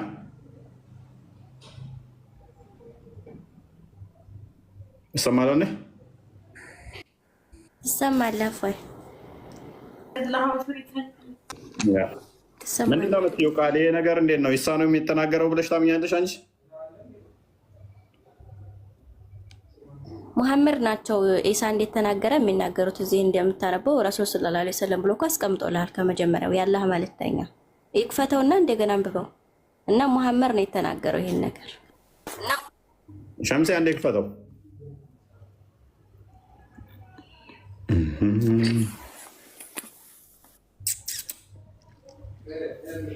ሸምሴ ያለ ገብተዋል ወይ? ተረድተዋል? ሀሳቡ ገብተዋል? ሙሐመድ ነው እየተናገረ ያለው። ኢሳን ክርስቲያኖች አግነውታል፣ እኔን አታግንኑኝ እያለ ያለው ሙሐመድ ነው እንጂ ኢሳ አይደለም። ቅድም የመጀመሪያ ያልኩህ ማለት ነው። እኔ አገኘኝ። እሺ ቀጥል። ያ እንደዛ ነው። ስለዚህ ፖይንት ብዙም አልገባኝም። ስለዚህ ጥያቄ የተመለሰ ይመስለኛል። እንደዛ ነው። ስለማውቀው ነው ክፍሉን። ምክንያቱም ኢሳ የሚመጣው መቼ ነው? ከሙሐመድ በኋላ ነው። የእስልምና አስተምሮ የሚመጣው ከሙሐመድ በኋላ ስለሆነ 7ኛው ሴንቸሪ ላይ ስለሚመጣ ማለት ነው። አስቀድሞ እስልምና የሚባል ሃይማኖትም የለም። በሌለበት ላይ ደግሞ አስቀድሞ ኢሳ ተናገረ ብለህ ብትል ፌክ ነው። የእስልምና ሃይማኖት የነበረው መቼ ነው? ነብዩ ከመጣ በኋላ መሐመድ ከመጣ በኋላ ነብይህ ማለት ነው። መሐመድ ከመጣ በኋላ። እሺ ለዚህኛው ማስረጃ አለክ ለአንተ? ማስረጃ መሐመድ ነው ራሱ። ከዛ በፊት ሰለላሁ ዐለይሂ ወሰለም ሳይመጡ በፊት የእስልምና አስተምሮ የለም ብለህ ነው የምታምነው አንተ? በሚገባ አለ ካልክ ክሌም ፖዘቲቭ ክሌመሩ መረጃ ማምጣት ግዴታ አለበት ማለት ነው። አይ አሁን የለም ስላልከኝ አለ የሚለውን ማስረጃ አንተ ብታመጣልኝ የተሻለ ነው። እኔ አለ ብዬ አላምንማ። የሌለን ነገር ሎክ አለ ብዬ ከምሲ እኔ የለም ብዬ ስለማምን መረጃን ያልጠየቅም። ምክንያቱም ከሙሐመድ በፊት እስላም የሚባል ከና አይታወቅም በዓለም ላይ የለም ብዬ ነው ማምነው። ኖ አለ ካልክ ግን ሸምሴ እኔ እነግርሃለሁ፣ ለዘላለም ንጽጽር አቆማለሁ። እስክሞት ድረስ በጭንቅላት የተዘዝቄ ይቅርታ ጠይቃችኋለሁ። ብዙ መረጃ ያለ የምጠይቅህ አንድ መረጃ አንዲት ብቻ ከሙሐመድ መወለድ በፊት አይደለም ከመወለዱ ተወልዶ እንኳን ከ40 ዓመቱ በፊት አንድ መረጃ ብቻ ሙስሊም የሚባል ሃይማኖት አለ የሚል አንዲት መረጃ ብቻ ካመጣ የፈለግከው አደባባይ ላይ ልብሴን አውልቄ ተዘዝቄ እሞታለሁ። ይቅርታ አንዲት መዘግዘቅም የለብህም። ካመንክ ያው ታምናለህ። አታመጡም። ብዙ አይደለም እኮ የምጠይቀው እስልምና የሚባል ሃይማኖት አለ የሚል አንዲት መረጃ ብቻ አንዲት ነው ያልኩት። በዓለማችን ላይ ዓለም ህዝብ ሁሉ ሙስሊም ነው፣ ነቢያት ሁሉ 124,000 ነቢያቶች ሁሉ ሙስሊም ነበሩ የሚል መፈክር ስላለ 124,000 ነቢይ ካለ አትሊስት አንዲት መስመር አንዲት አርኪኦሎጂካል ኤቪደንስ አጠፋም። ስለዚህ አንዲት መስመር ከነበር ማለት ነው እስልምና ከሙሐመድ መወለድ በፊት አይደለም፣ መወለድ ብቻ አይደለም እላችሁ ተወልዶ ራሱ እስከ 39 ዓመቱ ድረስ ባለው ጊዜ ውስጥ እስልምና የሚባል ሃይማኖት አንዲት መስመር አታመጡ። አንዲት መስመር መቼም አይመጣም። ይሄን እኔ አመጣልሃለሁኝ። እኔ በቃ አምጣው ሸምሱ አንተና በቃ ያልኩህን ቃሌን ልብሴን አውልቄ የፈለጋችሁት አደባባይ ላይ በጭንቅላት የተዘዝቀ ነፍሴ ትወጣለች ካመጣችሁ እንደዛ። በቃ ይሄ ሐዲስ ለእኔ ስላለኝ አመጣልሃለሁ። አሁን እዚህ የለም። ሁለተኛ ደግሞ የምጠይቅህ ዋና እኔ ጥያቄ ያለኝ ብዬ ገባሁ። አቤት ከመጀመሪያው የምታመጣው መልስ ላፈርስባ። ይሄ ሐዲስ አለኝ አልክ። ሐዲስ ማለት የነብዩ ንግግር ነው አይደለ?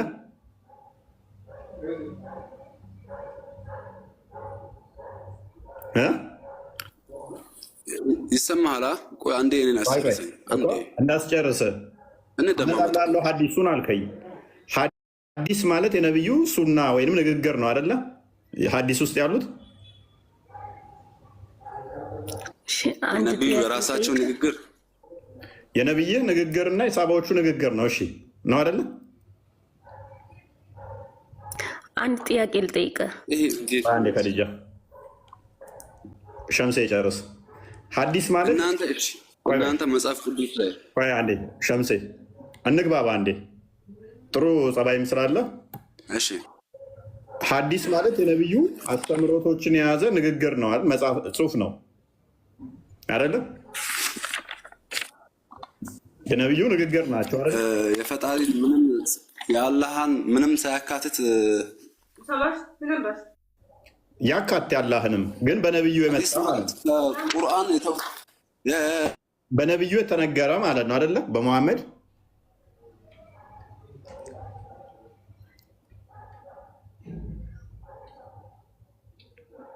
ሸምሴ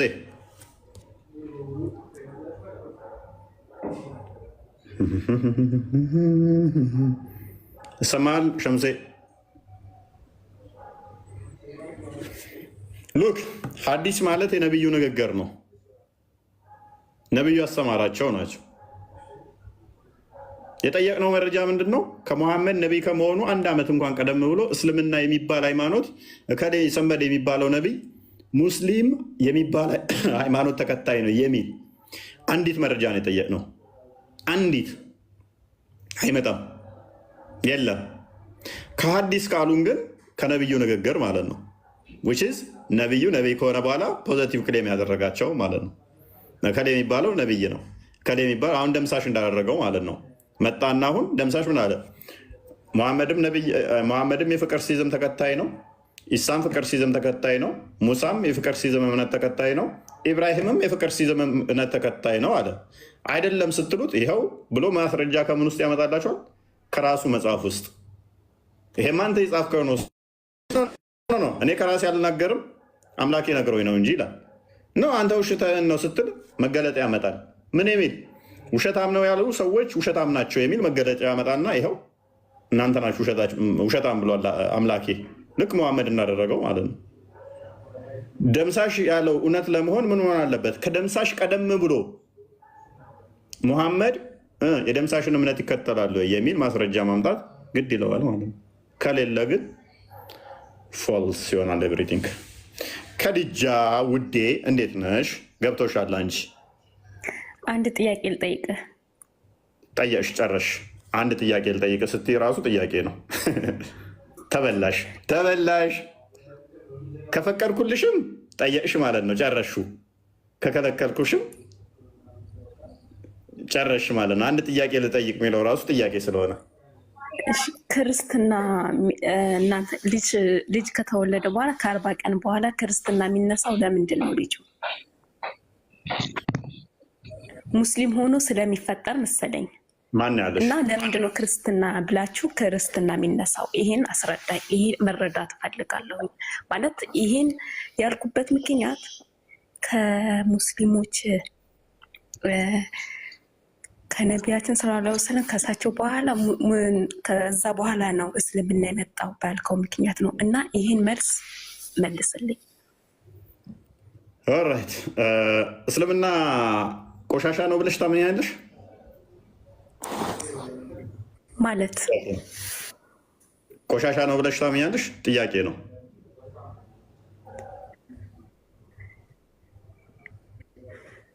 ትንሽ የከበደኝ ነው ከአንተ ጋር ማውራቱ እራሱ ማለት ነው። ለምን እንደጠየኩሽ ታውቂያለሽ? ሰው ሙስሊም ሆነው ከዛ በኋላ በውሃ ነው የምታስለቅቋቸው የሚል አይነት አስተምሮ ስላለ ማለት ነው። እኛ ምን እናምናለን? በውሃ የሚለቅ ቆሻሻ ነው ብለን ነው ምናምን። የጠየኩህን ጥያቄ ብቻ መልስልኝ። ማለት እኔ ከአንተ ጋር ማውራቱ ራሱ በጣም የከበደኝና የቀፈፈኝ ነው በጣም ማለት ነው። ብቻ እችን ጥያቄ ግን እንድጠይቀኝ ይህን ጥያቄ ብቻ መልስልኝ። ለምንድን ነው ክርስትና የሚነሳው ህፃን ልጅ? ይህን ጥያቄ ብቻ መልስልኝ። ማለት እስልምና አሁን ነው የመጣው ባልከው ማለት ነው። እኔ እስካሁን ሆነ ስሚያልኩት ራሱ አሁን አዳምጪ እሺ። ኤኒዌይስ ለምንድን ነው የምንጠመቀው? ከእስልምና ወደ ክርስትና ለማምጣት ነው? እንደዛ ከሆነ ይሄን መልስ ስጠኝ። ቀፎኝ ነው ዝም ያልኩ ማለት የሆነ ማስረጃ። ሰው እኮ ከሚያውቅ ሰው ጋር ነው ማውራት የሚችለው። ለዛ ነው ዝም ያልኩት። ይሄን ምላሽ ስጠኝ እስኪ።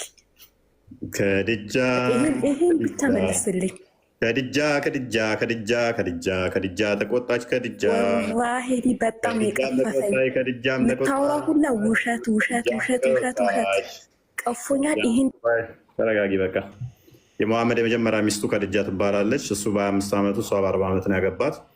ድሃም ሆነህ አገኘንህ አከበርንህም ሱራ 93:8 ላይ በከድጃ ገንዘብ ነው የመሐመድ የከበረው። ጤነኛ ሰው ጋር ነው ማውራት የሚችለው። እኔ ከብዶ ነው ያደረገችው ከድጃ ነች። ተረጋጊ ቆይ። ኤኒዌይስ እኛ የምንጠመቀው ለምንድን ነው? እግዚአብሔርን ጸጋ ለማግኘት ነው የምንጠመቀው። አንድም እግዚአብሔርን ጸጋ ለማግኘት ነው። ፕሊስ አሁን አዳምጪ። ሚዩት አድርጊያት እስኪ ጎበዝ፣ ሚዩት አድርጊያት ጎበዝ። ስለዚህ የእግዚአብሔርን ጸጋ ለማግኘት የእግዚአብሔርን ልጅነት ለማግኘት ኃጢአታችን እንዲሰረይ እንጠመቃለን። ሐዋርያት ሥራ ምዕራፍ 2 ቁጥር 37 ጀምሮ ያመኑትን ጴጥሮስ ምን ይላቸዋል? እነሆ ንስሐ ግቡ፣ በጌታችን በኢየሱስ ክርስቶስ ስም ተጠመቁ፣ ኃጢአታችሁ እንዲሰረይ ይላቸዋል። ስለዚህ አንድ ሰው አምኖ ሲጠመቅ ይድናል፣ ዘላለማዊ ሕይወትን ያገኛል ብለን እናምናለን። ማርቆስ 16:16 እንደሚናገረው ማለት ነው። ሞቱን በሚመስል ከእርሱ ጋር ከሞትን ትንሣኤውን በሚመስል ትንሣኤ ደግሞ ከእርሱ ጋር እንነሳለን። ሮሜ 6 ከቁጥር 2-6 እንደሚናገረው ማለት ነው። ሰው ዳግም ሊወለድ እንደሚያስፈልግ ዮሐንስ ወንጌል ምዕራፍ 3 ላይ ከቁጥር 3-6 አካባቢ ከቁጥር 1 ጀምሮ ለኒቆዲሞስ ባስተማረው መሰረት ስለነገረን የጌታችንን ቃል እናከብራለን እና እንጠመቃለን። ኦራይት፣ ይህንን እንተገብራለን ማለት ነው። ይህንን እንተገብራለን። ልጆችስ ህፃናትስ በእግዚአብሔር ዘንድ 80 ዓመትም ሁኚ 60 ዓመትም ሁኚ 50 ዓመትም ሁኚ 10 ዓመትም ሁኚ 2 ዓመት ሁኚም በእግዚአብሔር ዘንድ ጸጋን ለመቀበል የሚከለክል አይደለም። የእግዚአብሔር ጸጋ ይሰጣል ለሁሉም።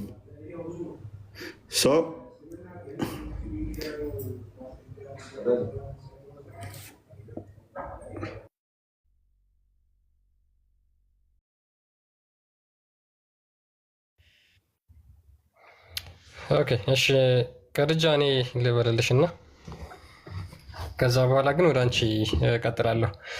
ፎይ የጀመረውን ለመቀጠል ምንድን ነው የእግዚአብሔርን ጸጋ ለማግኘት ልጅነትን ለማግኘት ከባርነት ወደ ልጅ ለመባል ማለት ነው የክርስቶስ ኢየሱስን ሞትና ትንሣኤ ለመመስከር ልክ ክርስቶስ ሞቷል፣ ደግሞም ሞቶ አልቀረም ተነስቷል ብለን የምንመሰክርበት እኛም ደግሞ ከእሱ ጋራ ሞተን ተቀብረን የምንነሳበት እንደሆነ ይናገራል። ይሄ መጽሐፍ ቅዱስ ላይ ያለው መጽሐፍ ቅዱሳዊ አስተምሮ ነው። የእግዚአብሔርን ልጅነት ለማግኘት ማለት ነው። ጸጋን ለማግኘት ለዳግም ለመወለድ ሰዎች በኃጢአት ሞተው ነበር። ነገር ግን ዳግም የሚወለዱት ጥምቀት አድርገው በክርስቶስ ኢየሱስ አምነው ሲጠመቁ ከዛ በኋላ ይድናሉ፣ ዳግም ይወለዳሉ ማለት ነው። ነገር ግን እንደ እስልምናው ስለዚህ የሚጠመቁት እስልምናን ለማስለቀቅ ከሆነ ከቁርአን ጋር ቀጥታ ትጋጫላችሁ ማለት ነው። ላይክ እስልምና ቆሻሻ በውሃ የሚለቅ ቆሻሻ ይሆንና ከዛ በኋላ ሰዎች ወደ እስልምና የሚገቡበት አድርጋችሁ ነው የምታዩት ማለት ነው። እንደዚህ ብላችሁ የምታምኑ ከሆነ ቀጥታ ከቁርአኑ ጋር ትላተማላችሁ። ለምን? ሱራ 30 ቁጥር 30 ላይ ምን ይላል? ወደ እውነት ተዘንባይ ሆነ ፊትህን ለሃይማኖት ቀጥ አድርግ፣ የአላህንም ፍጥረት ያችን አላህ ሰዎችን በእርሷ ላይ የፈጠረባትን ሃይማኖት ያዟት። የአላህን ፍጥረት መለወጥ የለም። ስለዚህ እስልምና ፍጥረት ከሆነ ሰው በተፈጥሮ የሚያገኝ ከሆነ አይለወጥም። እስልምና እንኳን በውሃ ሊለቅ አይለወጥም እያለ እየተናገረ ነው። ስለዚህ እስልምና በውሃ ይለቃል ወይም ደግሞ ሰው ሲጠመቅ እስልምና ይለቃል ብላችሁ የምታምኑ ከሆነ ደስ ይለናል። እኛ እስልምና ቆሻሻ ነው በውሃ ይለቃል የሚለውን ነገር እያስጨበጣችሁን ስለሆነ ማለት ነው። እናንተ ከምትናገሩት ተነስተን እንደዛ ማለት ስለምንችል፣ ስለዚህ የአላህ ፍጥረት መለወጥ የላትም ተብሎ ይነገራል፣ ተነግሯል እዚህ ጋር ቁርአን ላይ ማለት ነው። ስለ ጥምቀት በአጭሩ ያለው ነገር ይሄ ነው እንጂ ሰው እስላም ሆነው ከዛ በኋላ ክርስቲያን ለማድረግ አይደለም የሚጠመቀው። ነገር ግን እናንተ ሙስሊሞች ጌታ ኢየሱስ ክርስቶስን አምናችሁ ብታምኑ የዘላለም ሕይወት ለማግኘት ትጠመቃላችሁ ማለት ነው። ያ ነው። ማንኛውም ማያምን ሰው ይጠመቅና የቤተክርስቲያን ህብረት ይጨመራል። ታንኪዩ ክርስቲያን፣ ሶሪ አቋርጬ ስለተነሳው። ስለዚህ የእግዚአብሔር ልጆች የምንሆንበት ሚሽካት አለመሳቢ 71 ክፈትልኝ። የእግዚአብሔር ልጆች እንሆናለን። ከሴጣን እስራት ከሴጣን እኛ ቁራኝነት እንላቀቃለን ማለት ነው። የእግዚአብሔር ልጆች ስለምንሆን ህፃናት ልጆች ምናምን የሚባል በእግዚአብሔር ዘንድ ጸጋን ለመቀበል የሚከለክለን አይደለም። ለሴጣን አይተወንም ማለት ነው። ፈጣሪያችን አባት ይሆነናል። ለዚህ ነው ማቴዎስ ምዕራፍ 18 ላይ ከቁጥር 1 ጀምሮ መንግስተ ሰማያት እንዲህ ላሉት ህፃናት ነው የምትገባው ብሎ ህፃናት መንግስተ ሰማያት እንደሚገባቸው ነግሮናል።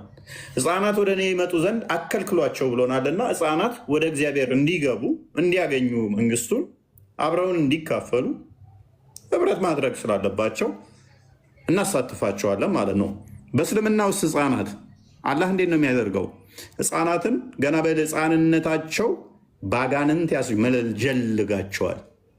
ገና ሲወለዱ ጀምሮ አጋንንት ቁራኛ እንዲሆንባቸው ያደርጋቸዋል። የእኛ አምላክስ ከአጋንንት የምንጠበቅበትን የእግዚአብሔርን ጸጋውን ልጅነትን ወደ እኔ አንጡና ህብረት ከእናንተ ጋር አብረው ያድርጉ ቤተክርስቲያን ሲል፣ እስልምናውስ አጋንንት ያሰፍርባቸዋል። አንብበው አዲሱን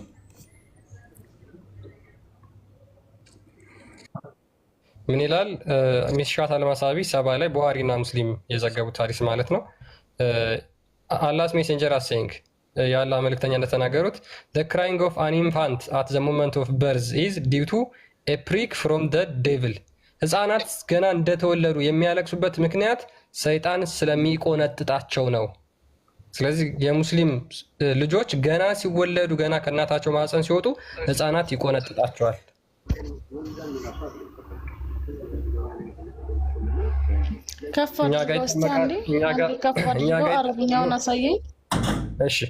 እኛ ጋር ይጠመቃሉ፣ የእግዚአብሔርን ልጅነት ያገኛሉ። ነገር ግን በእስልምናው ደግሞ ሰይጣን ይቆነጥጣቸዋል። ልዩነቱ ግልጽ ነው። በውሃ መታፈን ነው መጣመቅ ማለት፣ በውሃ መታፈን መግደል።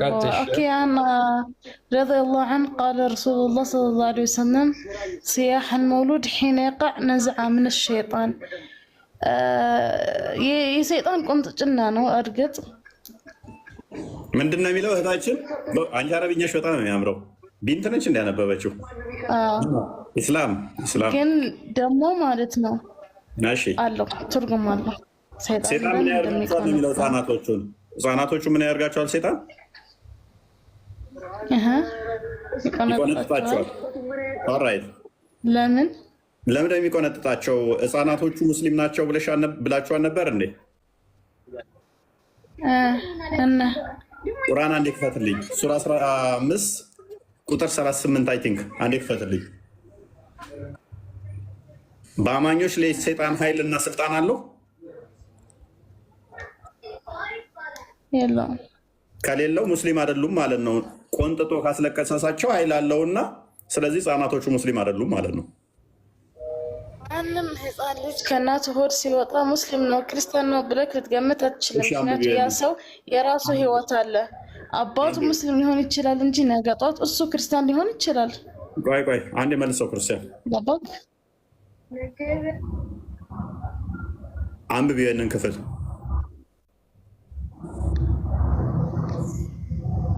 ان عباد ليس لك عليهم سلطان الا من اتبعك من العاوين። ኦልራይት ምን ማለት ነው?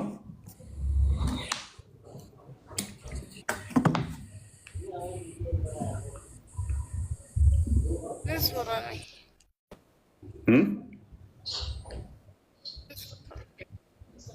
ምን አልሽ እህታችን?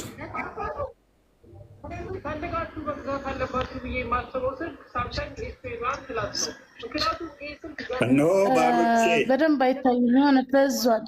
እነሆ ባሮቼ በእነሱ ላይ ለአንተ ስልጣን የለህም። ሴጣን አላህ ምን እያለው ነው?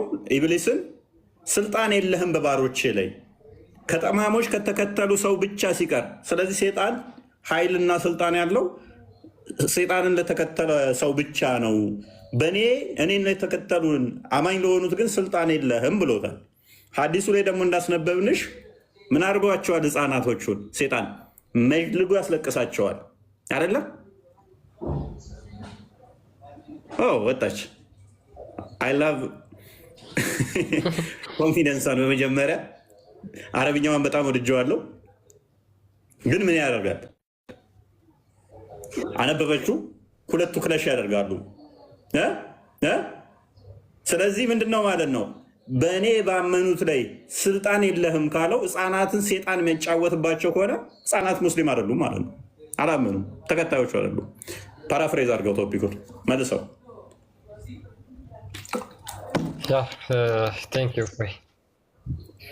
ኦኬ ያው እንግዲህ የዛሬው ቶፒካችን ሞሮርለስ ሙስሊሞች ብዙም እየነኩት አይደለም። ምክንያቱም ስለሚከብድ ማለት ነው። ኢሳ የአላህ ቃል ነው ብለው ያምናሉ። ነገር ግን የአላህ ቃል ባህሪው መሆኑን ደግሞ አያውቁም። የአላህ ቃል ሲባል ሁልጊዜ አይምሯቸው ላይ የሚመጣው ሙስሊሞች ምንድን ነው? ቁርአን የሚለው ነው። ነገር ግን ኢሳም የአላህ ቃልና መንፈስ ተብሎ በቁርአንና በሀዲስ ተገልጿል ማለት ነው። እንዲያውም በተቃራኒው ቁርአን የአላህ ቃል ነው የሚል ቁርአን ላይ የለም። ቁርአን የአላህ ቃል ነው የሚል ኤክስፕሊሲትሊ ቁርአን ላይ የተቀመጠ ነገር የለም። ስለዚህ የአላህ ቃል የተባለው ኢሳ ፍጡር ካልሆነ ባህሪው ነው ወይስ አይደለም?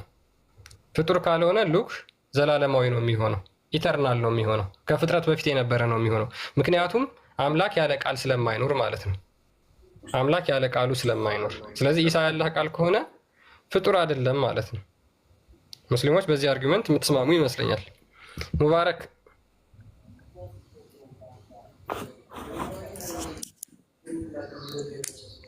ሙባረክ አለ። ሙባረክ ማይክ ክፍት ነው። ሜይ ቢ ማውራት ከፈለክ ቀጥል። ኦኬ ሀያቲ አለሽ? አልገባችም። ኦኬ እሺ፣ ቀጥሎ ያለችው ልጅ ስሟ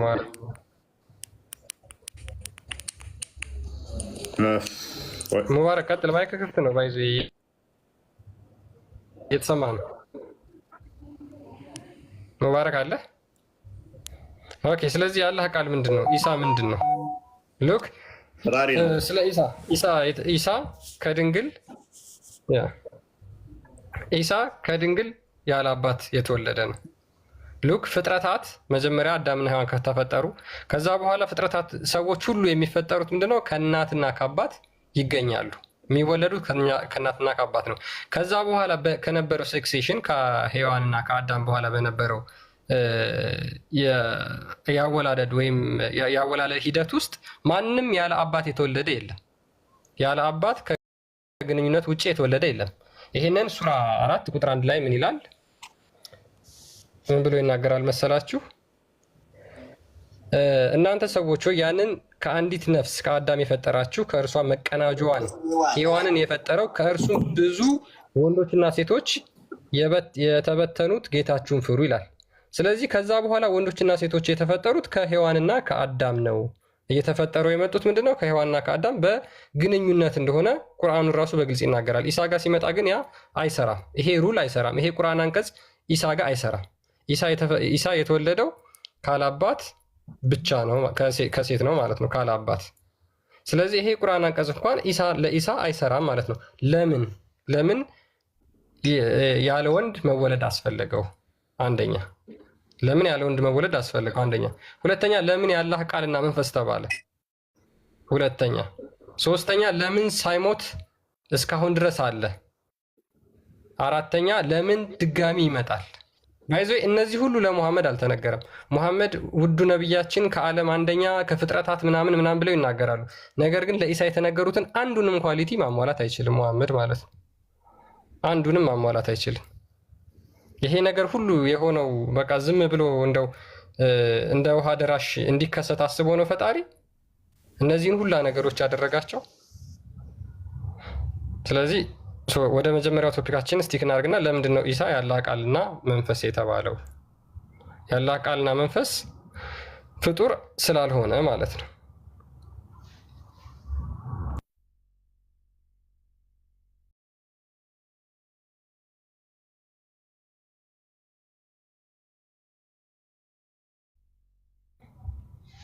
ካርጃ ሜቢ ሀሳብ ካለሽ እዚህ ላይ ካዱ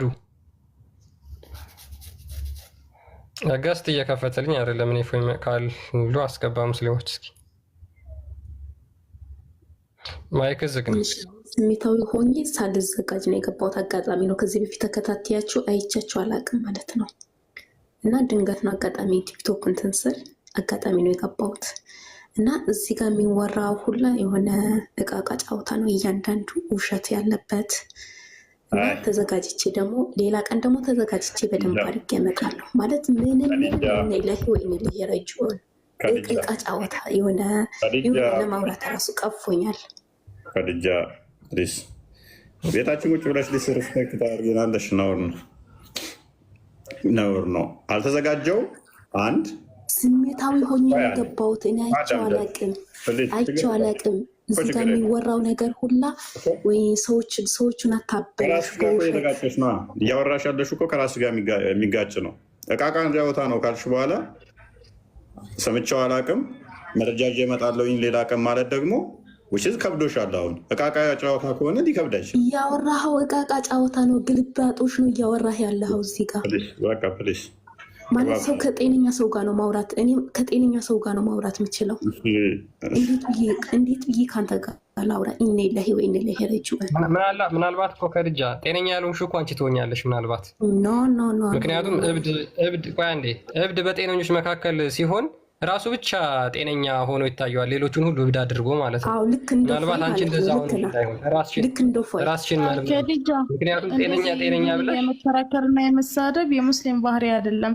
የሙስሊም ባህሪ ማለት በማስረጃ ማቅረብ ብቻ ነው እኛ የሚጠበቅብን እንጂ ውሻ ነከሰኝ ብለሽ ውሻን አትነክሺም። ስለዚህ እንደዚህ አይነት ነገር አያስፈልግም። ከድጃ ተወጣለች ያስለመና አምሹር ማብራት ሄድና እኮ እኔ ሸምሴ ጠፋ። አቤት ማብራት ሄደብኝ ወጥቼ ነበረ እና አሁን እኔ ሁለተኛ ነገር የጠየቅኩ የነበረው እስካሁን ያው እኛ የጠየቅና ነው ያው በቻልነው ያክል እየመለስን ነው። እኔ ደግሞ አንድ ጥያቄ ልጠይቅህ፣ እድሉን ስጠኝ። ጠየቀኝ እኮ ቅድም መለስኩልህ። አንተ ሳትጠየቅ ነው የጠየቀኝ ነው።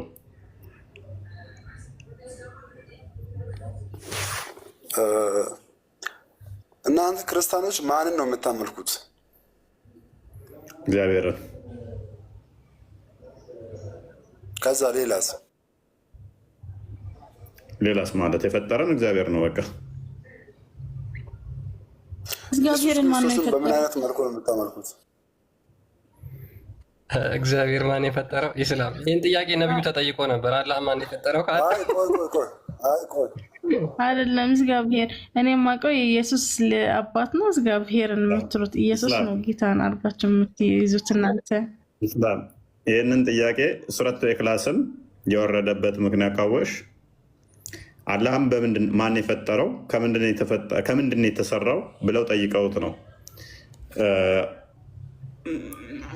በል እርሱ አንዱ ነው ከሚለው የወረደው ተብር ነው ከወርቅ ነው ከምንድን ነው የተሰራው? አላህ አልተጠየቀም፣ ማንም አልጠየቀም። አላህ ራሱ ጽፏል። ቁል ሁወላሁ አሐድ አላሁ ሰመድ ለም የሊድ ወለም ዩውለድ ወለም የኩን ለሁ ኩፉወን አሐድ። አልተወለደም አልወለደምም፣ እንደሱም የለም እንደሱም ሊኖርም አይችልም።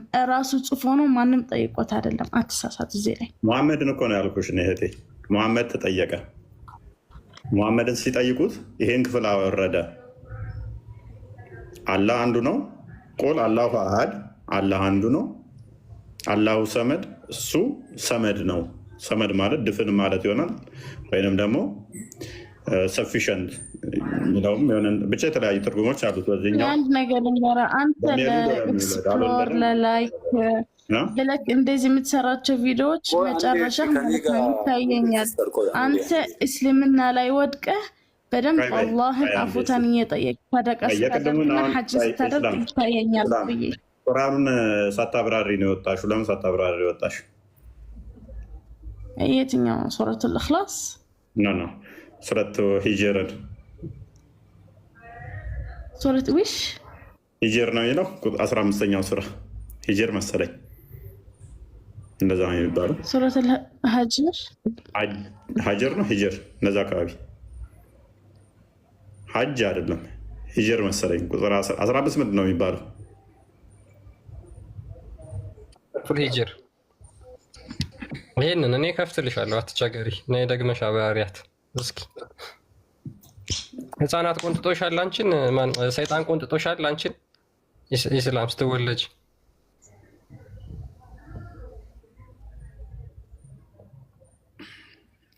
ኢስላም ተከፍቶልሻል፣ ተመለሽ።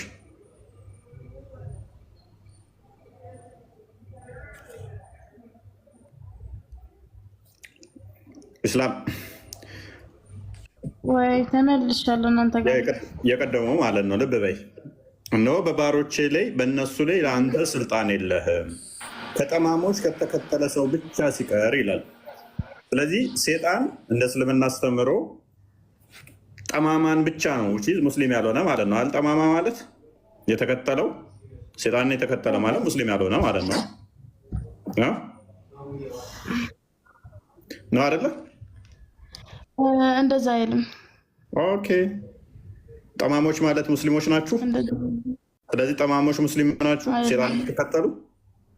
ቁርአኑ ራሱ አይልም እንጂ አንተ ዝም ብለህ ከተዘባርቅ ምን ሆነክ ነው? ቁርአኑ ራሱ አይልም እና عبدي ليس لك عليهم الا سلطان الا من اتبعك من الغاوين ما يقول ما አይልም። ጠማማ አይልም። እዚህ ውስጥ ጠማማ የለም። ትርጉም አማርኛ ልክ አይደለም። የተሳሳተ አይልም። ቁርአን ላይ ደግሞ የተሳሳተ ሊያመጣ አይችልም። ምንድን ነው የሚለው? እሺ የተሳሳተ ነው የሚለው አረብኛው። እሺ እንደዛ ነው። አረብኛው ነው አንብበው አንተ። ትርጉም እሺ ምንድነው? አማርኛ ትርጉም። እሺ ተርጉም። እሺ ተርጉም። እሺ እኔ የትኛውን ብትይ እኮ ይስማማኛል። ለሙስሊሙ የብሰጫቸው ደግሞ ደስ ይለኛል። እሺ ሴጣን የሚከተሉ ናቸው ብለሽ ታመጪዋለሽ ማለት ነው ሎጂኩ። እሺ ቀጥ ያለ ጠማማ ያልሆነ ቀጥ ያሉት የሴጣን ተከታይ ናቸው። እኔ በሁለት በዚህ ይመቸኛል። በየትኛውም ብትሄጂ አያ ስንት ነች? አያ ስንት ነች? ሱረቱል ሀጅር ኦኬ። አያ ስንት ነች? 42 42 ልክ አይደለም። 42 እንዴትም ብለሽ ፍቺው ይስማማኛል። ይሄ ብቻ አይደለም ብዙ ስላለ እንዴትም ብለሽ ፍቺው አይደለም አያው የለም ነው መልክ ወራ ጉድ 99 ነው ያለው አያው 99 ወእነ ጀሀነመ ለመውዕደሁም አጅመዒን ጀሀነም ሁሌም ጊዜ አላት። እሷም ለእናንተ አይነት ሰው ናት። እሺ 42 እኔ ብታለ ለሃ 7 አብዋብ ለኩል ባብ منهم جزء مقسوم 7 በር አላት። 7 በርም የራሳቸው ናቸው። የራሳቸው ደግሞ የእናንተ ነው። አይ ሱረቱል ሀጅር እንደዛ ነው የምትለው አባት። ስንተኛው ሱራ ነው ኢስላም? ስንተኛው ሱራ ነው? የትም ይሁን ቆይ እናንተ እንደዚህ ወታችሁ ይፋ ላይ የምታደርጉት ምን ያደርግላችኋል?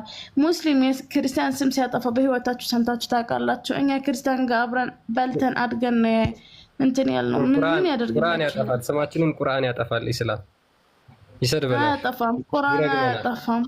اسمع سورة الكافرون نبي سورة الكافرون قرتك هنا نبياتنا يقول يا أيها الكافرون لا أعبد ما تعبدون ولا أنتم عابدون ما أعبد وإذا إسلمنا سيطراتشو أنبي ستلوت إن أنت بايمانوتاتشو هنين بايمانوتاتشو فكراتشن بلون إسلمنا هنا عم ببيات استشف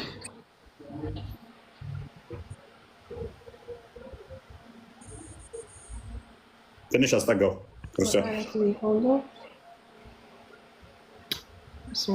وقالت اليهود عزيز ابن الله وقالت النصارى المسيح ابن الله ሁሉም የአላህ ልጆች እንደሆኑ ነው እኮ የሚናገሩት እዚህ ላይ የአላህ ፍጥረት እንደሆነ መሲሕም የአላህ ፍጥረት እንደሆነ ይሁድም አላህ ፍጥረት እንደሆነ ሁሉም እዚህ ቁርአን ላይ ይናገራል። ሁሉም የኛ ፍጥረት የአላህ ፍጥረት እንደሆነ ሁላችን የአላህ ፍጥረት እንደሆነ ይናገራል።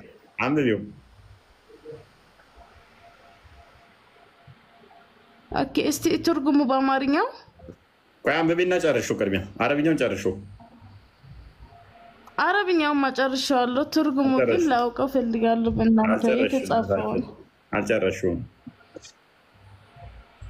قولوا لهم بأفواههم يطهنون أي يطهنون قل الذين كفروا من قبل قالهم الله أني يفكون وفهم يظهرون قل الذين استعمارين من إلى الترجمة يا نبوش ኦኬ አማርኛውን አድርግልኝ። እስኪ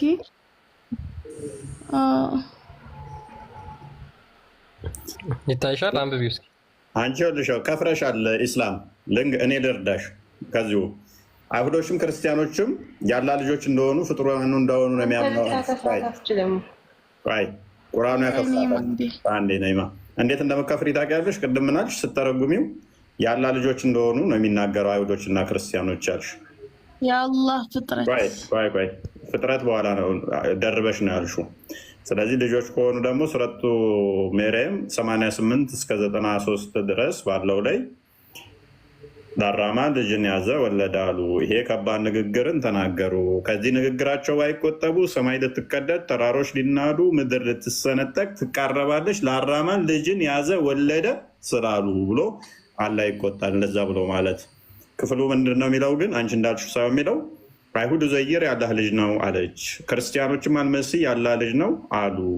ይህ በአፎቻቸው የሚናገሩ ቃላቸው ነው። እነዚያ ከነሱ በፊት የካዱትን ሰዎች ቃል ያመሳስላሉ። እችን አንብቢልኝ። ከዛ ቀጥሎ ምን ይላል? አንብቢያት እስቲ። እስላም ብዙም አትታየኝም። እኔ እርጅናም እየመጣ ነው መሰለኝ። እስላም ሚዩት ነሽ። ተጨምሮ ነው ተጨምሮ። ይሄ ተጨማሪ ነው። አላህ ምን ይላል? ኋላ ማለት ነው ተጨምሯል። ተጨማሪ ነው ይሄ መጽሐፍ እናንተ ናችሁ የሰራችሁት። ተጨምሯል። ቅድም ተጨምሯል ቁርአኑ እንዳለች፣ አሁንም ደግሞ ይሄ እየተጨመረ ነው። ስድብ ይመስላትም ቁርአኖቹ ስታያቸው የካደችው ነው። ጎበዝ ጤናማ አይምሮ ይሄ ነው። የመጀመሪያው አይደለም እናንተ መጽሐፍ እናንተ ናችሁ የሰራችሁት። እንደዛ የሚባል አማርኛ ችግር የለውም። ምክንያቱም አይምሮች ሊቀበሉ አልቻለም። አሁን ቀጥታ ስማችንን ጠርቶ ይሰድበናል። እኛ ቅድም ምን አልሽ መሰለሽ? እኛ ቁርአን ላይ ያለ ክፈቱ እናንተ እጃችሁ ላይ ካለ ይሄ ክፍል ከሌለ ይኸውልሽ እስላም ይሄ ክፍል እጃችሁ ላይ ያለ ቁርአን ላይ ከሌለ ለዘላለም ንጽጽር አቆማለሁ። የፈለጋችሁትን ቅጣት እቀጣለሁ። የፈለጋችሁትን ያው ይሄ ክፍል ብቻ አይደለም። እኔ ላወራሁት አንዲት ውሸት መረጃ አምጥቼ ከሆነ ይቅርታ ጠይቃለሁ። አደባባይ ላይ አንዲት አስተምሮታችሁ ላይ ሌለ ውሸት ያመጣሁት ካለ የዛሬ አይደለም ከዓመት በፊት ንግግርን ቁርአን ላይ ምንም ጥርጣሬ አታመጣብን። ምንም አይነት ጥርጣሬ ቁርአን ላይ አትፈጥርም። ቶፒኩ መልሰው እና ለኢማን ትንሽ ንበላት ኢስላም እንግዲህ በደንብ ኢስላም ወጣለች። ኢስላም እየገባት ነው። ቅድምም ያኛውን አነበበችው አረበኛውን መተርጎም አልፈለገችም። ቀጥታ ህፃናት ሙስሊም እንዳልሆኑ ገባት። በቁርአን አናፍርም ማወቅ ያለብህ ነገር በቁርአን አናፍርም ነገር የለውም። ይሄ ሰው የጻፈው አይደለም እንደናንተ። ማን የጻፈው? አናፍርም በይ እናንተ በጭራሽ አንዴ እስኪ ትንሽ ከፍ አድርገው እስኪ የአማርኛው ትንሽ ከፍ አንዴ ቆይ። ቁርአንን ሰው አይደለም የጻፈው? መጽሐፉ በሰው አልተጻፈም? መጽሐፉ ሰው ቢጽፈውም ቃሉ ግን የአላህ ቃል ነው።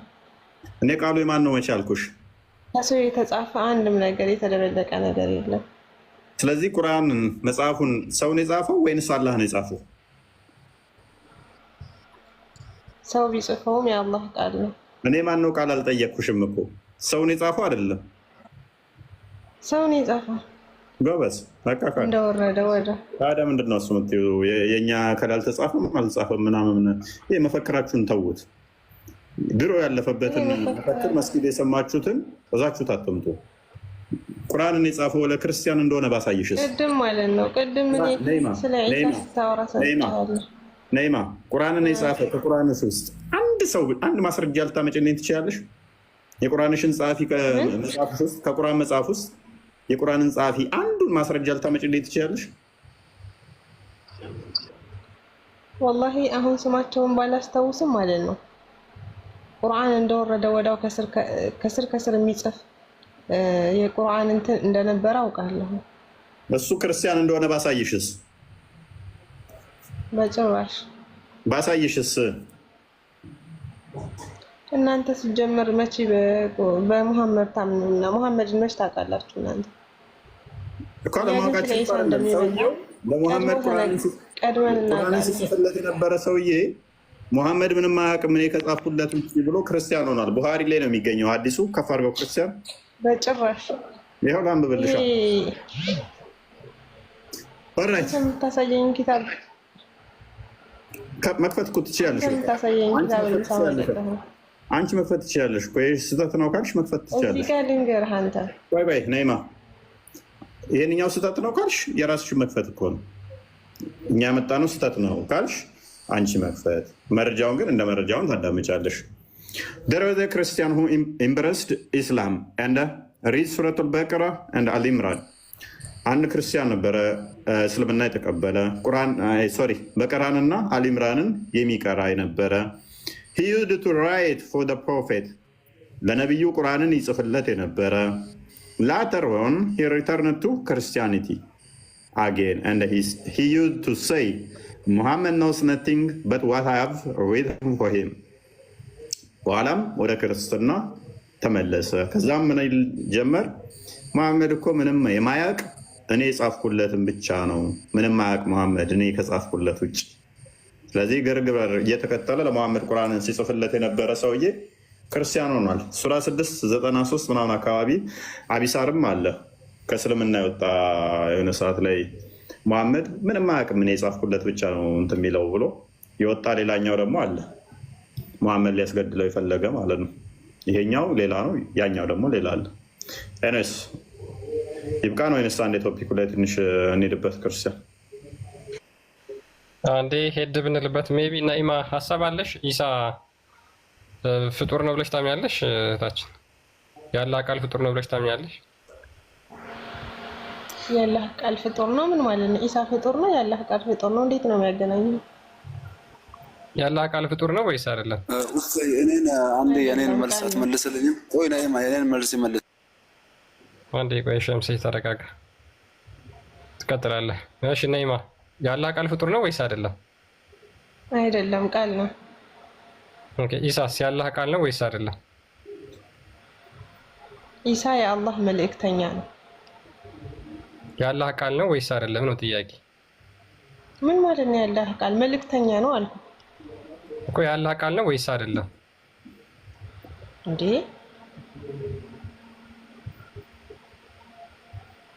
ምን ለማለት ነው? ኢሳ የአላህ ቃልና እሱ ነው ብሎ መሐመድ ምን አለ መሰለሽ፣ ኢሳ የአላህ ቃል ነው የአላህ መልእክተኛ፣ ለህዝብ የተላከ መልእክተኛ ነው። ቆይ አንዴ እሺ፣ ኢሳ የአላህ ቃልና መንፈሱ ነው አለ መሐመድ። ይህን ታምኛለሽ? አይልም። ምን ልንገርህ ስለ ኢሳ ማወቅ ከፈለክ እሺ እንዳለ ማሳየሽ ቁርአን ልንገርህ። ላሳይሻ። ቆይ መጀመሪያ ኢሳ ያላህ ላይ ማየት ትችላለህ። ቁርአን ላይ ማለት ችግር የለም። ቁርአን ነው አንተ የምትጽፈውን አይደለም። ኦኬ ይሄን ሀዲሱን እኔ የጻፍኩት ልንገርህ። እኔ ከፈለክ ቁርአን ማስረጃ ይሄንን እኔ የጻፍኩት ሀዲስ አትቀበይም? ቁርአን ማሳትሻለሁ ችግር የለም። ግን ሀዲስ አትቀበይም? አልቀበልም። ከቁርአን ማስረጃ አለ። በጣም ይሄ ማንም የጻፈውን አይደለም፣ በርዘህ ያመጣኸውን አይደለም። ምን የምቀበለው ቁርአን ላይ አለ። ሱረቱል መርየም ላይ ከፈለክ 29 ላይ ገብተህ ማንበብ ትችላለህ። ኢሳ ምን እንደሆነ ራሱ ይናገራል። ራይት ከቁርአን ስህተት መልሰህ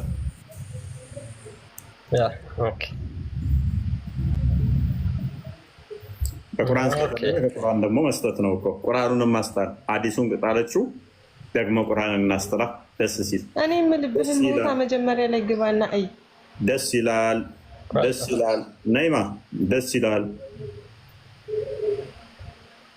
ይሄ ማንም የጻፈውን ሐዲስ እያመጣ ኧረ ቁርአንሽን እኮ ነው በቃ። አሁን ደግሞ ቁርአንሽን ሊያስጠለሽ ነው። ኦኬ ይሄ ደግሞ ይታይሻል። ሱረቱል ኒሳ የሴቶች ምዕራፍ አንቀጽ 171 171 ማለት ነው። ምን ይላል መሰለሽ? እናንተ የመጽሐፉ ሰዎች ሆይ በሃይማኖታችሁ ወሰንን አትለፉ፣ በአላህም ላይ እውነትን እንጂ አትናገሩ። የመርየም ልጅ አልመሲህ ኢሳ የአላህ መልእክተኛ ወደ መርየም የጣላት የይሁን ቃሉ የይሁን የሚለው አረብኛ ውስጥ የለም ሉክ ወደ መርየም የጣላት ቃሉ ከእርሱ የሆነ መንፈስ ብቻ ነው ይላል። ኢሳ የአላህ ቃልና መንፈስ ነው ብሎ ቁርአን ይናገራል። ይሄንን ስትጠይዋለሽ ቃልና መንፈስ ነው ማለት አይደለም እኮ ይሄ ዝለይ ማለት ነው። አብራሪው ምን ማለት ነው? ይሁን ቃሉ ነው በቃ ቃሉ ነው አይደለም። በቃ ሌላ ምን አለው? አሁን እዚህ ጋር የሚጣል እኮ ነገር የለም። ነይማ ኢሳ ያላህ ቃል ነው አይደለም? ኢሳ ያላህ ቃል ነው አይደለም? እኔ አሁን ልትል የፈለግከው አንተ ምንም ነገር አልገባኝም። ልንገርህ ኢሳ ያላህ ቃል ነው አይደለም? ይሁን ቃል ነው በቃ አላህ ሁን ያለው ነገር ይሆናል። ኢሳ ያላህ ቃል ነው አይደለም? እሺ ነው እንበል። ምንድን ነው ታዲያ? ጎበዝ። ስለዚህ ተስማማን። እንደፈለክ ልስማ። ስለዚህ ተስማማና ቁርአን ላይ ምን ላይ ችግር አለው? ምንም ችግር የለውም። ኢሳ ያላህ ቃል ነው። ተስማማን። ቁርአንስ ያላህ ቃል ነው አይደለም? አዎ ያላህ ቃል ነው። ቁርአን ፍጡር ነው ፍጡር አይደለም? አይደለም ቃል ነው። ቃል ነው። አላህ ፍጡር ነው። ኢሳ ፍጡር ነው ፍጡር አይደለም? ፍጡር ነው። ነገር ምን ብለሽ ነበረ? ሎክ ምን ብለሽ ነበረ? ኢሳ ያላህ ቃል ነው ቁርአንም ያላህ ቃል ነው ብለሽ ነበር። ቆይ ቁርአን ፍጡር ነው ፍጡር አይደለም? እንትን የሚል ነገር ምንም አይጋጭም። ፕሊዝ ሁለቱም ቁርአንም ኢሳም ያላህ ቃል ናቸው አልሽኝ። ያላህ ቃል አንደኛው ጋር ፍጡር ይሆናል፣ አንደኛው ጋር ፍጡር አይሆንም። እስልምና ዲሌማ ነው ይሄ ልንገርህ፣ ምንም ልዩነት የለውም። አሁን አንተ ልዩነት ብለህ የፈጠርከው ምንም ሴንስ የለውም። ቀጥይ። ሁለቱም ያላህ ቃል ናቸው። አንደኛው ጋር ፍጡር ነው፣ አንደኛው ጋር ሲሆን ፍጡር አይደለም። የለውም ያለ አባት የተፈጠረ። አልጠየኩሽም ነይማ፣ አልጠየኩሽም። እኔ አባት አለው የይሁን ቃሉ ነው ይሁን የሚለው ነገር ይሆናል አይደለም? የይሁን ቃሉ ነው ሌላ ነገር የለውም። ነይማ ያልጠየኩሽን አትመልሺ። ቁርአንም ያላህ ቃል ተብሏል። እሺ ተስማማውልሽ። ኢሳም ያላህ ቃል ተብሏል። ተስማማውልሽ። ኢሳ ምንድን ነው ያላህ ቃል ማለት ነው? ላንተ ፍጡር ነው ላንተ ቃል ማለት ትርጉሙ ስታስበው አንቺ እንደምታምኚው ቃል ማለት ልክ እንደ ቁርአን ባህሪው ያላ ፍጡር ያልሆነ ማለት ነው። እንደዛ ቁርአንን ስትረዳ ልንገርህ፣ ይሄ ቁርአን ማለት ነው ሰው የጻፈው ስላልሆነ ልክ እንደዚህ አንብበህ የምትረዳው እቺን ትንሽዬ አያ አንብበህ የምትረዳው ቁርአን እዚህ ላይ መልስ ከላይ ጀምረህ ታነብ ማለት ነው። ቁጥር 1 እና 3 አንብብልኝ። እንግዲህ ደጋግመሽ ይሄንን ስለተናገርሽ ሶሪ፣ ይሄንን ክፍል ሳሳይሽ እኔ ሰው የጻፈው ቢሆን ኖሮ ደስ ይለኝ ፈልግ ነበረ። ፕሊስ አንዴ ቆይ፣ ጣልቃ ትግባ። ሎክ መሐመድ ወይ በል እነሆ ከጂኒ የሆኑ ጭፍሮች ቁርአንን አደመጡ። ሰዎች ሳይሆን ቁርአንን ማዳመጥ ያለባቸው ማንበብ ያለባቸው ማናቸው? ጂኒዎች ይሆናሉ፣ አጋንንቶች ማለት ነው። እኛ አስደናቂ የሆነን ቁርአን ሰማን አሉ ማለት ወደ እኔ የተወረደ። ስለዚህ የሚያደንቁት ማናቸው? አጋንንቶች ናቸው። አንቺ ኢምፕረስድ ሆነሽ በጣም ቁርአንን ዝም ብላ አታንብበው። ቁርአንን እንደዚህ ስታነብ ምናምን ትኛለሽ። ቁርአንን ስትሰማ ምናምን እኔ አጋንንት አይደለሁም፣ ሴጣን አይደለሁም፣ ሰው ነኝ። ሰው እንደመሆኔ ደግሞ በደንብ አስተዊ። አጋንንት በሚደሰቱበት ቃል እኔ ልደሰት አልችልም። ጂኒዎች በሚደሰቱበት ቃል ልደሰት አልችልም። አጋንንት በቁርአን የሚደሰቱበት እኔ አጋንንት አይደለም።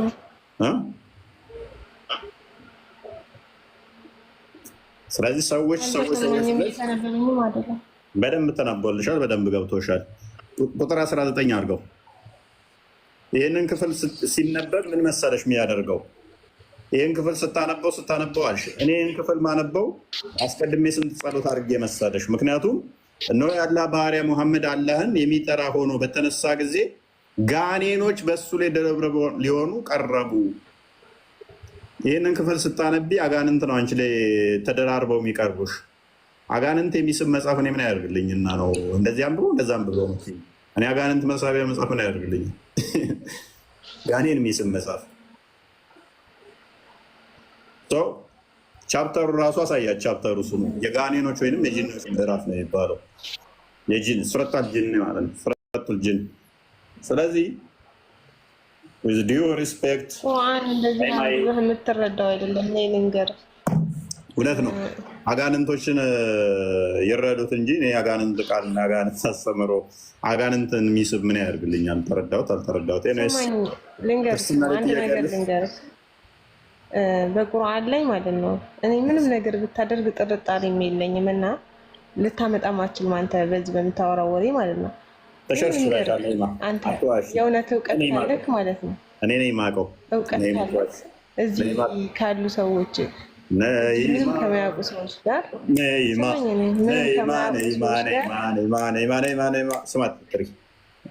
ስማት ጥሪ ህፃናት ሰብስበህ የማያውቁ ሰዎች ሰብስበህ ለማደናገር ብቻ እየሰራህ ያለው ነገር ህፃን ነሽ እስልምና ላይ ፕሊዝ በቃ ልንገርህ፣ ምንም የምትፈጥረው ነገር የለም በሃይማኖታችን ላይ ጥርጣሬ የምትፈጥረው ነገር አሁን አንተ መስሎክ ነው። ነኢማ ምን ማለት ነበር? ነኢማ ማለት ኤኒዌይስ ዛሬ ጦር ተምራችኋል ብለን ተስፋ እናደርጋለን። ሰው ጥያቄ ካለሽ እቀበልሻለሁ። ነኢማ አብዛኞቹ እንደተመለከትነው ነው። ቤታችሁ መዋሸት ይችላሉ፣ ኡስታዞቻችሁ መሸምጠጥ ይችላሉ፣ መፍታቸው ነው። ቁርአን እንኳን ያላ ቃል አልተባለም። ቃል በቃል ኢሳ ብቻ ነው ያላ ቃል ተብሎ የተገለጸው። ኢሳ ብቻ ነው ያላ ቃሉ ተብሎ የተገለጸው። ኢሳ ብቻ ነው። ኦኬ፣ በቃሉ ነው የተፈጠረው። ስጋው በቃሉ ተፈጥሮ ሊሆን ይችላል። ነገር ግን ስጋ ብቻ አይደለም ኢሳ። አንተን እስኪ ስማኝ፣ አንድ ጥያቄ ልጠይቅህ።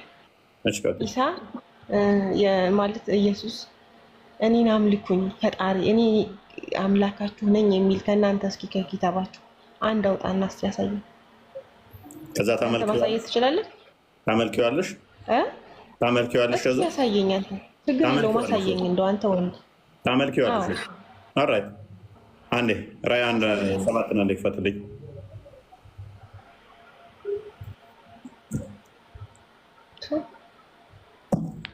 እኔ በአላህ ላይ ማሻአላ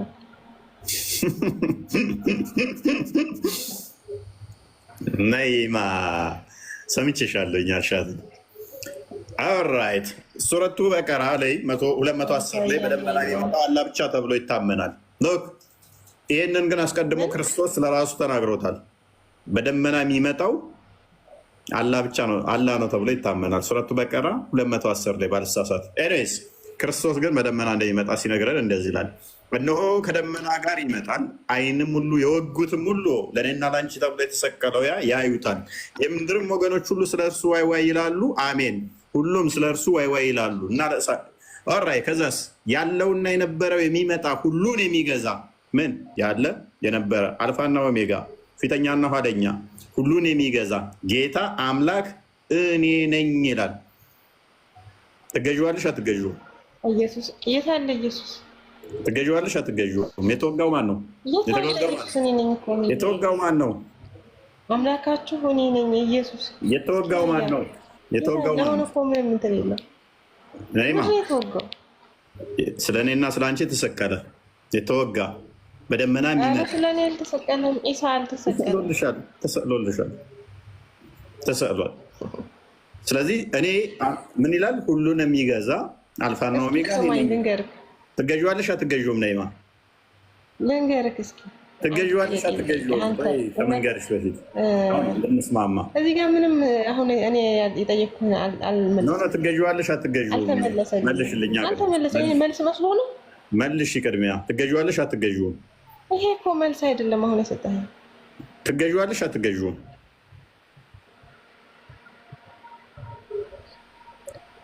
አሁን የመለስክ መስሎ ነው እንዴ?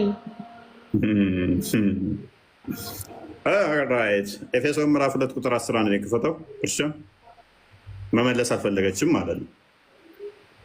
ነፍትሽ ነው። እኛ ፍጥረቱን እንመላለስበት ዘንድ እግዚአብሔር አስቀድሞ ያዘጋጀውን መልካሙን ስራ ለማድረግ በክርስቶስ ኢየሱስ ተፈጥረናል። በእሱ ተፈጥረሻልና ፈጣሪ ነው በይስ አንዴ። ማነው? ክርስቶስን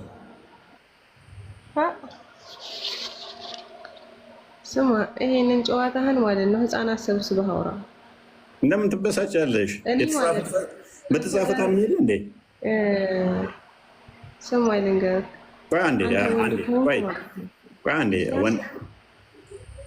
አንዴ ማርቆስ 2:5 አንዴ 2:10 አንዴ ክፈተው እስኪ 2:5-10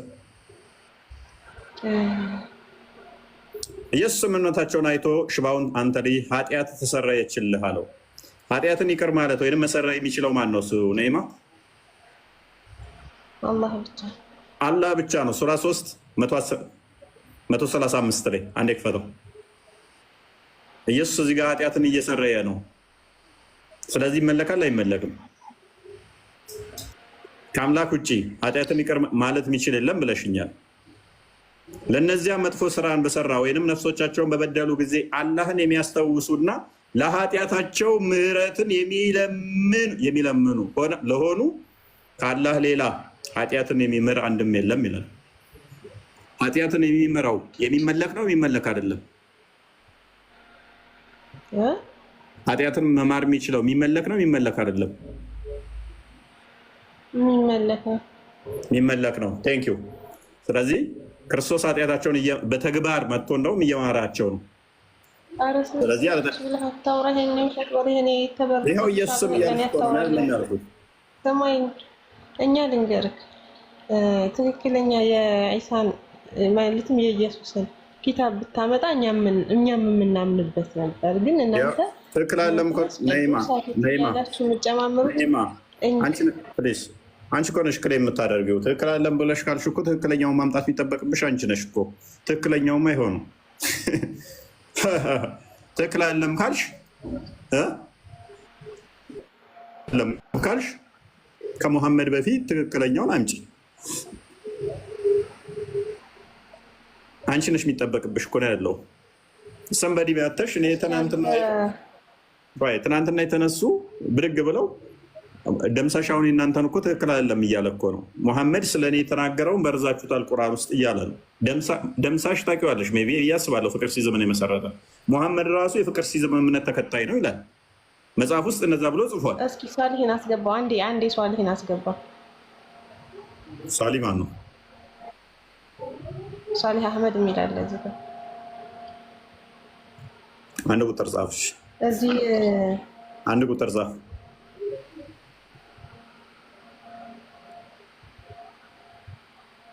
ለየታየኝ አለም ክርስቲያን ካለ አስገባሽ። ያው እናለ አላህ ዲ ነው አላህ ነው።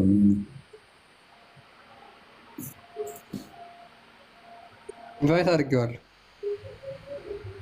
አላህም ግን ኢንቫይት አድርጌው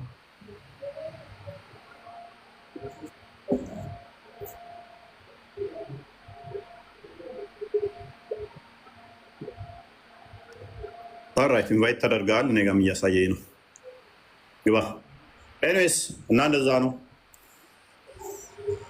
ቃል ከድጃ ፍላወር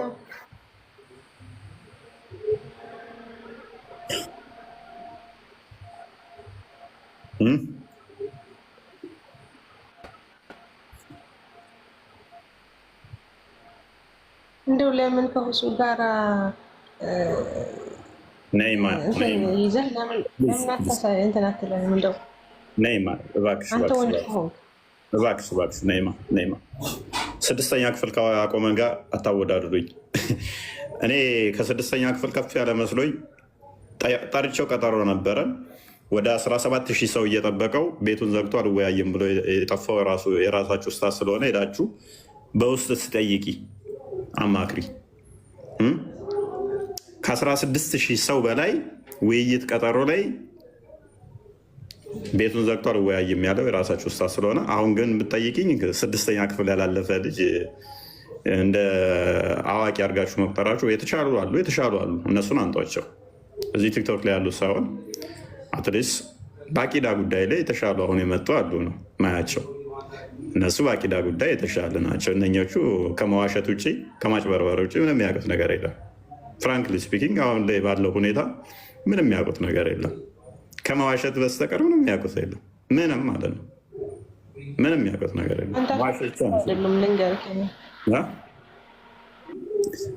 የሚጠሩ ራሱ አይደለም መዋሸት ብቻ ነው የሚችሉት። መዋሸት ብቻ ነው የሚያውቁት። ከዛ ውጭ ምንም የሚያውቁት ነገር የለም።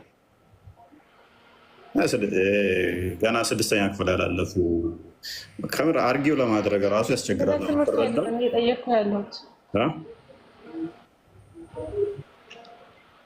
ስለ ትምህርቱ አይደለም እየጠየኩህ ያለው። አንተ ወንድ ከሆንክ እሱ ጋር ቀረብ። ኢስላም እንደዚህ እንትን አይደለም። እዚህ ቀል አይደለም። እውነቴን የማትፈታተኝ ሚስት አግብቼ በዚህ ጋር አራት ወንድ በዚህ ጋር 4 ሴቶችን ደርድሬ ያሳይሻለሁ። ወንድነቴን በሱ ነው ማሳይሽ። ሰምተሻል? ይዋን 8 ልጅ ለመውለድ ተዘጋጅተሽ ነይ። ወንድነቴን ላሳይ ማለት ነው። በዚህ ጋር 4 ወንዶች በዚህ ጋር 4 ሴቶች። ኤኒዌይስ አይበቃንም? እናንተ ይብቃን። ያው ሜይ ቢ ወንድነት የ40 ሰው ጉልበት እንዳይሆን ብዬ አንተ ተው ነይማ እንደዛ ልትረዳ ትችላለች። እናንተ አፍ የሚጠሩ አይደሉም። ልንገርህ፣ እዚህ ቁጭ ብላችሁ ሰው ነው እያጭበረበራችሁ ናቸው። ነይማ ፕሊስ፣ የራሳችሁ ስታቶች እኮ ይኸውልሽ፣ የጠራሽውን ልጅ በጣም እየተሳሳተ ነው፣ በጣም እያጭበረበረ ነው ብለው ፕሊስ፣ እኔ ክፉ አታናግሩኝ። ደጋግማችሁ የሶስት መጥራት አልፈልግም። ፕሊስ፣ እየዋሸ እያጭበረበረ ነው። ነይማ የዛሬ አይደለም የዛሬ ዓመት የሰራው ስህተት ካለ ውሸት ካለ ማስረጃ አንቺና እኔ ቻሌንጅ አድርገኝ። ቁጭ ብላችሁ ወሬ ለምን አሰማም? አንተ ወንድ ከሆንክ ከስሩኝ በቃ። እኔ ላይ ውሸት ካገኛችሁ መረጃ አንጡ። ኦላይ ስላችኋለሁ። የራሳችሁ ኡስታዞች እያዋረዳቸው እዛው።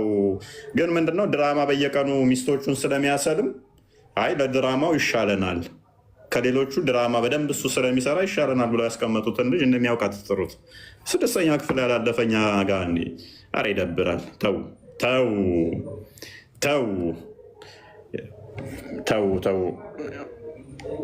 አሁን ባለው ቢያንስ የተሻሉ እውቀት ያላቸውን አንዷቸው። ሰው ያምነናል። እፎይን ያምነዋል። ሰው ኦዲየንስ ያምነዋል 100%። ሽሮኛ የምነግራችሁ እፎይን ያምነዋል ሰው። እዚህ 2700 ምናምን ሰው አሁን ቁጭ ብሎ አይደለም ክርስቲያኑ ሙስሊሙ ያምነኛል።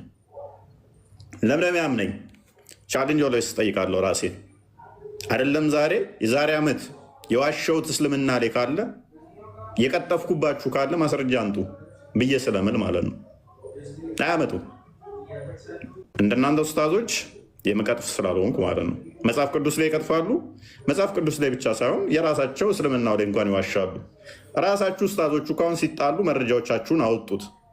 እየዋሹ ነው። ክርስቲያኖችን ለማሳመን ብለው ሐዲስ እየካዱ ነው፣ ቁርአን እየካዱ ነው፣ ማይለውን እያሉ ነው ብለው አወጡት እኮ ራሳቸው። ነግሬያችሁ ነበር ደጋግሜ። ባይዘ በኢጅማ የተስማሙበትን እንኳን የካፊሮች ሹባ ነው ብለው የጻፉ አለ። ባለፈው ሪከመንድ አድርጊያቸዋለሁ። እነ አቂዳ ላይ የሚሰሩት ይህንንስ እንዴት ታዩታላችሁ? እነ ሙጃሂድ፣ እነ ኢብን ከሲር፣ እነ ጠበሪ፣ እነ ቁርጡቢ፣ ሌሎቹ ሙፈሲሮች ታላላ ጃንድ የሚባሉት የተስማሙበትን የመጣውን የካፊሮች አስተምሮ ምናምን ብለው እኛን ይሰድባሉ ማለት ነው። ዘሆል ኢጅማው የሚስማማበት እኮ ነው። በኢጅማ ጀነራል ኮንሰንስ ያለውን ማለት ነው ዘሆል ተቀባይ ያለውን ማለት ነው ዲና ያርገው እዚህ ቲክቶክ ላይ ያሉት የክርስቲያኖች ብለው እኛን ይሰድቡናል፣ ውሸት አስመስለው ማለት ነው። ከዛ ተከታዮቹ ደግሞ እውነት ይመስላቸዋል። ምንም ማድረግ አንችልም አስተምሮቱን ከማሳየት ውጭ። ግን ቻሌንጅ አድርጉኝ። እኔ እንደ እየዋሸውባችሁ የሚመስላችሁ ካለ መረጃዎች ትይዙና ኦኬ እንዲህ ቦታ ላይ በሐሰት የእኛን አስተምሮ ያልሆነ ተናግረሃል ብላችሁ መረጃዎች አንጡብኝ። ያው ውሸት ነው ይሄ። ለምሳሌ ይሄ በቁርአንም በሐዲስም በተፍሲርም በሲራዎችም በኪታቦቻችን ላይም የለም እንደዚህ የሚል አስተምሮ። እንደዚህ ብለህ አስተምረሃል የምትሉኝ ከሆነ ቻሌንጃችሁን እቀበላለሁ። እስካሁን ድረስ አንድ ልጅ ብቻ ነው የሞከረው ራስ ምታት፣ እሱም በቂ ምላሽ ሰጥቼዋለሁ። 2 ምናምን ሰርቷል። አይ ቲንክ እንዳየሁት ከሆነ ምላሽ ላይ ምላሽ አልሰራ። ምክንያቱም እንደተመለሰለት ስለሚያውቅ ማለት ነው። ዋሽተሃል ብሎ የሰራው ውሸት እንዳልሆነ ስለገባው ምላሹ ደርሶ ቪዲዮቹ ምላሽ ሰጥቼበታለሁ ላይቭ ላይ። ከዛ ውጭ ማንኛውም ሰው መረጃ አምጥቶ ዋሽተሃል ብሎ ማስረጃ የመጣብኝ የለም። መቅጠፍ መካድ መፍታችሁ ነው። መካድ ትችላላችሁ።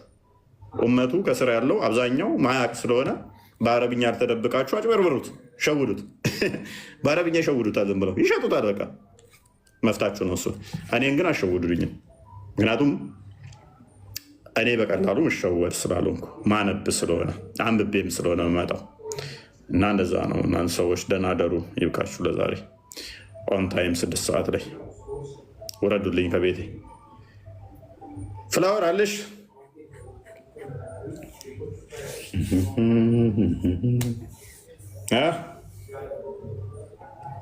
የላችሁም? ከድጃ ቃል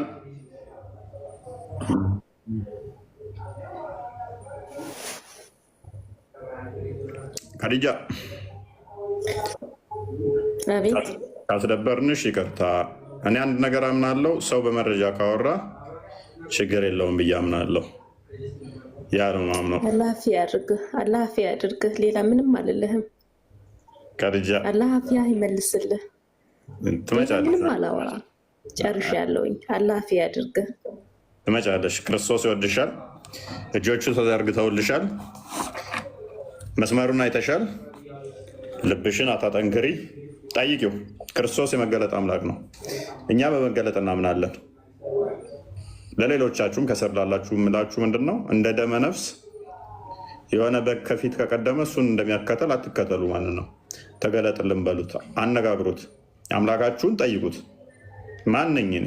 የት ነኝ? ምንድን ነኝ? ተገለጥልኝ በሉት። ይጠቁማችኋል፣ ምልክት ይሰጣችኋል። አልሐምዱሊላህ ረቢል ዓለሚን። አላህ ያመሰግንሃለሁ። አልሐምዱሊላህ ረቢል ዓለሚን። የልህ ነው እያመሰገንሽ ያለሽው። አላህ አይገለጥም፣ እሱ የታወቀ ነው። እኛ ግን መገለጥ እንደመሆኑ አላህ ፊያ ይመልስልህ። ሌላ ምንም አልልህም። እየረበሽ ነው እንግዲህ በህይወት እስካለ ድረስ ዱዓ አድርግልሃለሁ።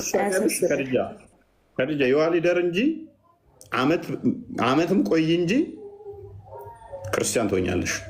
ማርክ ማይወርድ ኤኒዌይስ፣ እመኝኝ ችግር የለውም። በይ በደንብ ኤኒዌይስ ኢቭን አካውንት ብቀይሪ እንኳን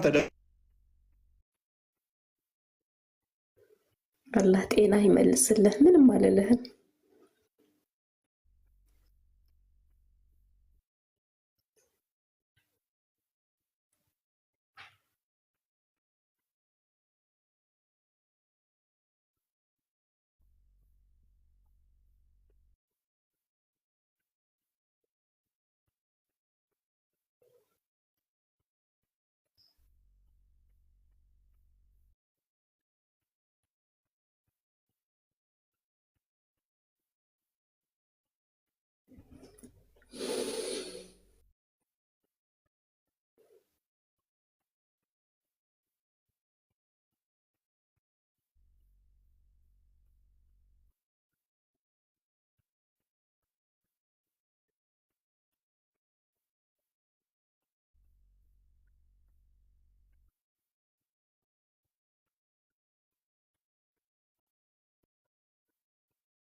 ሰዋን ሀሳብ የዛሬውን ሀሳብ ማርያም ለሰው ትደርሳለች ወይ? ትልቁ ላይ ሆኖ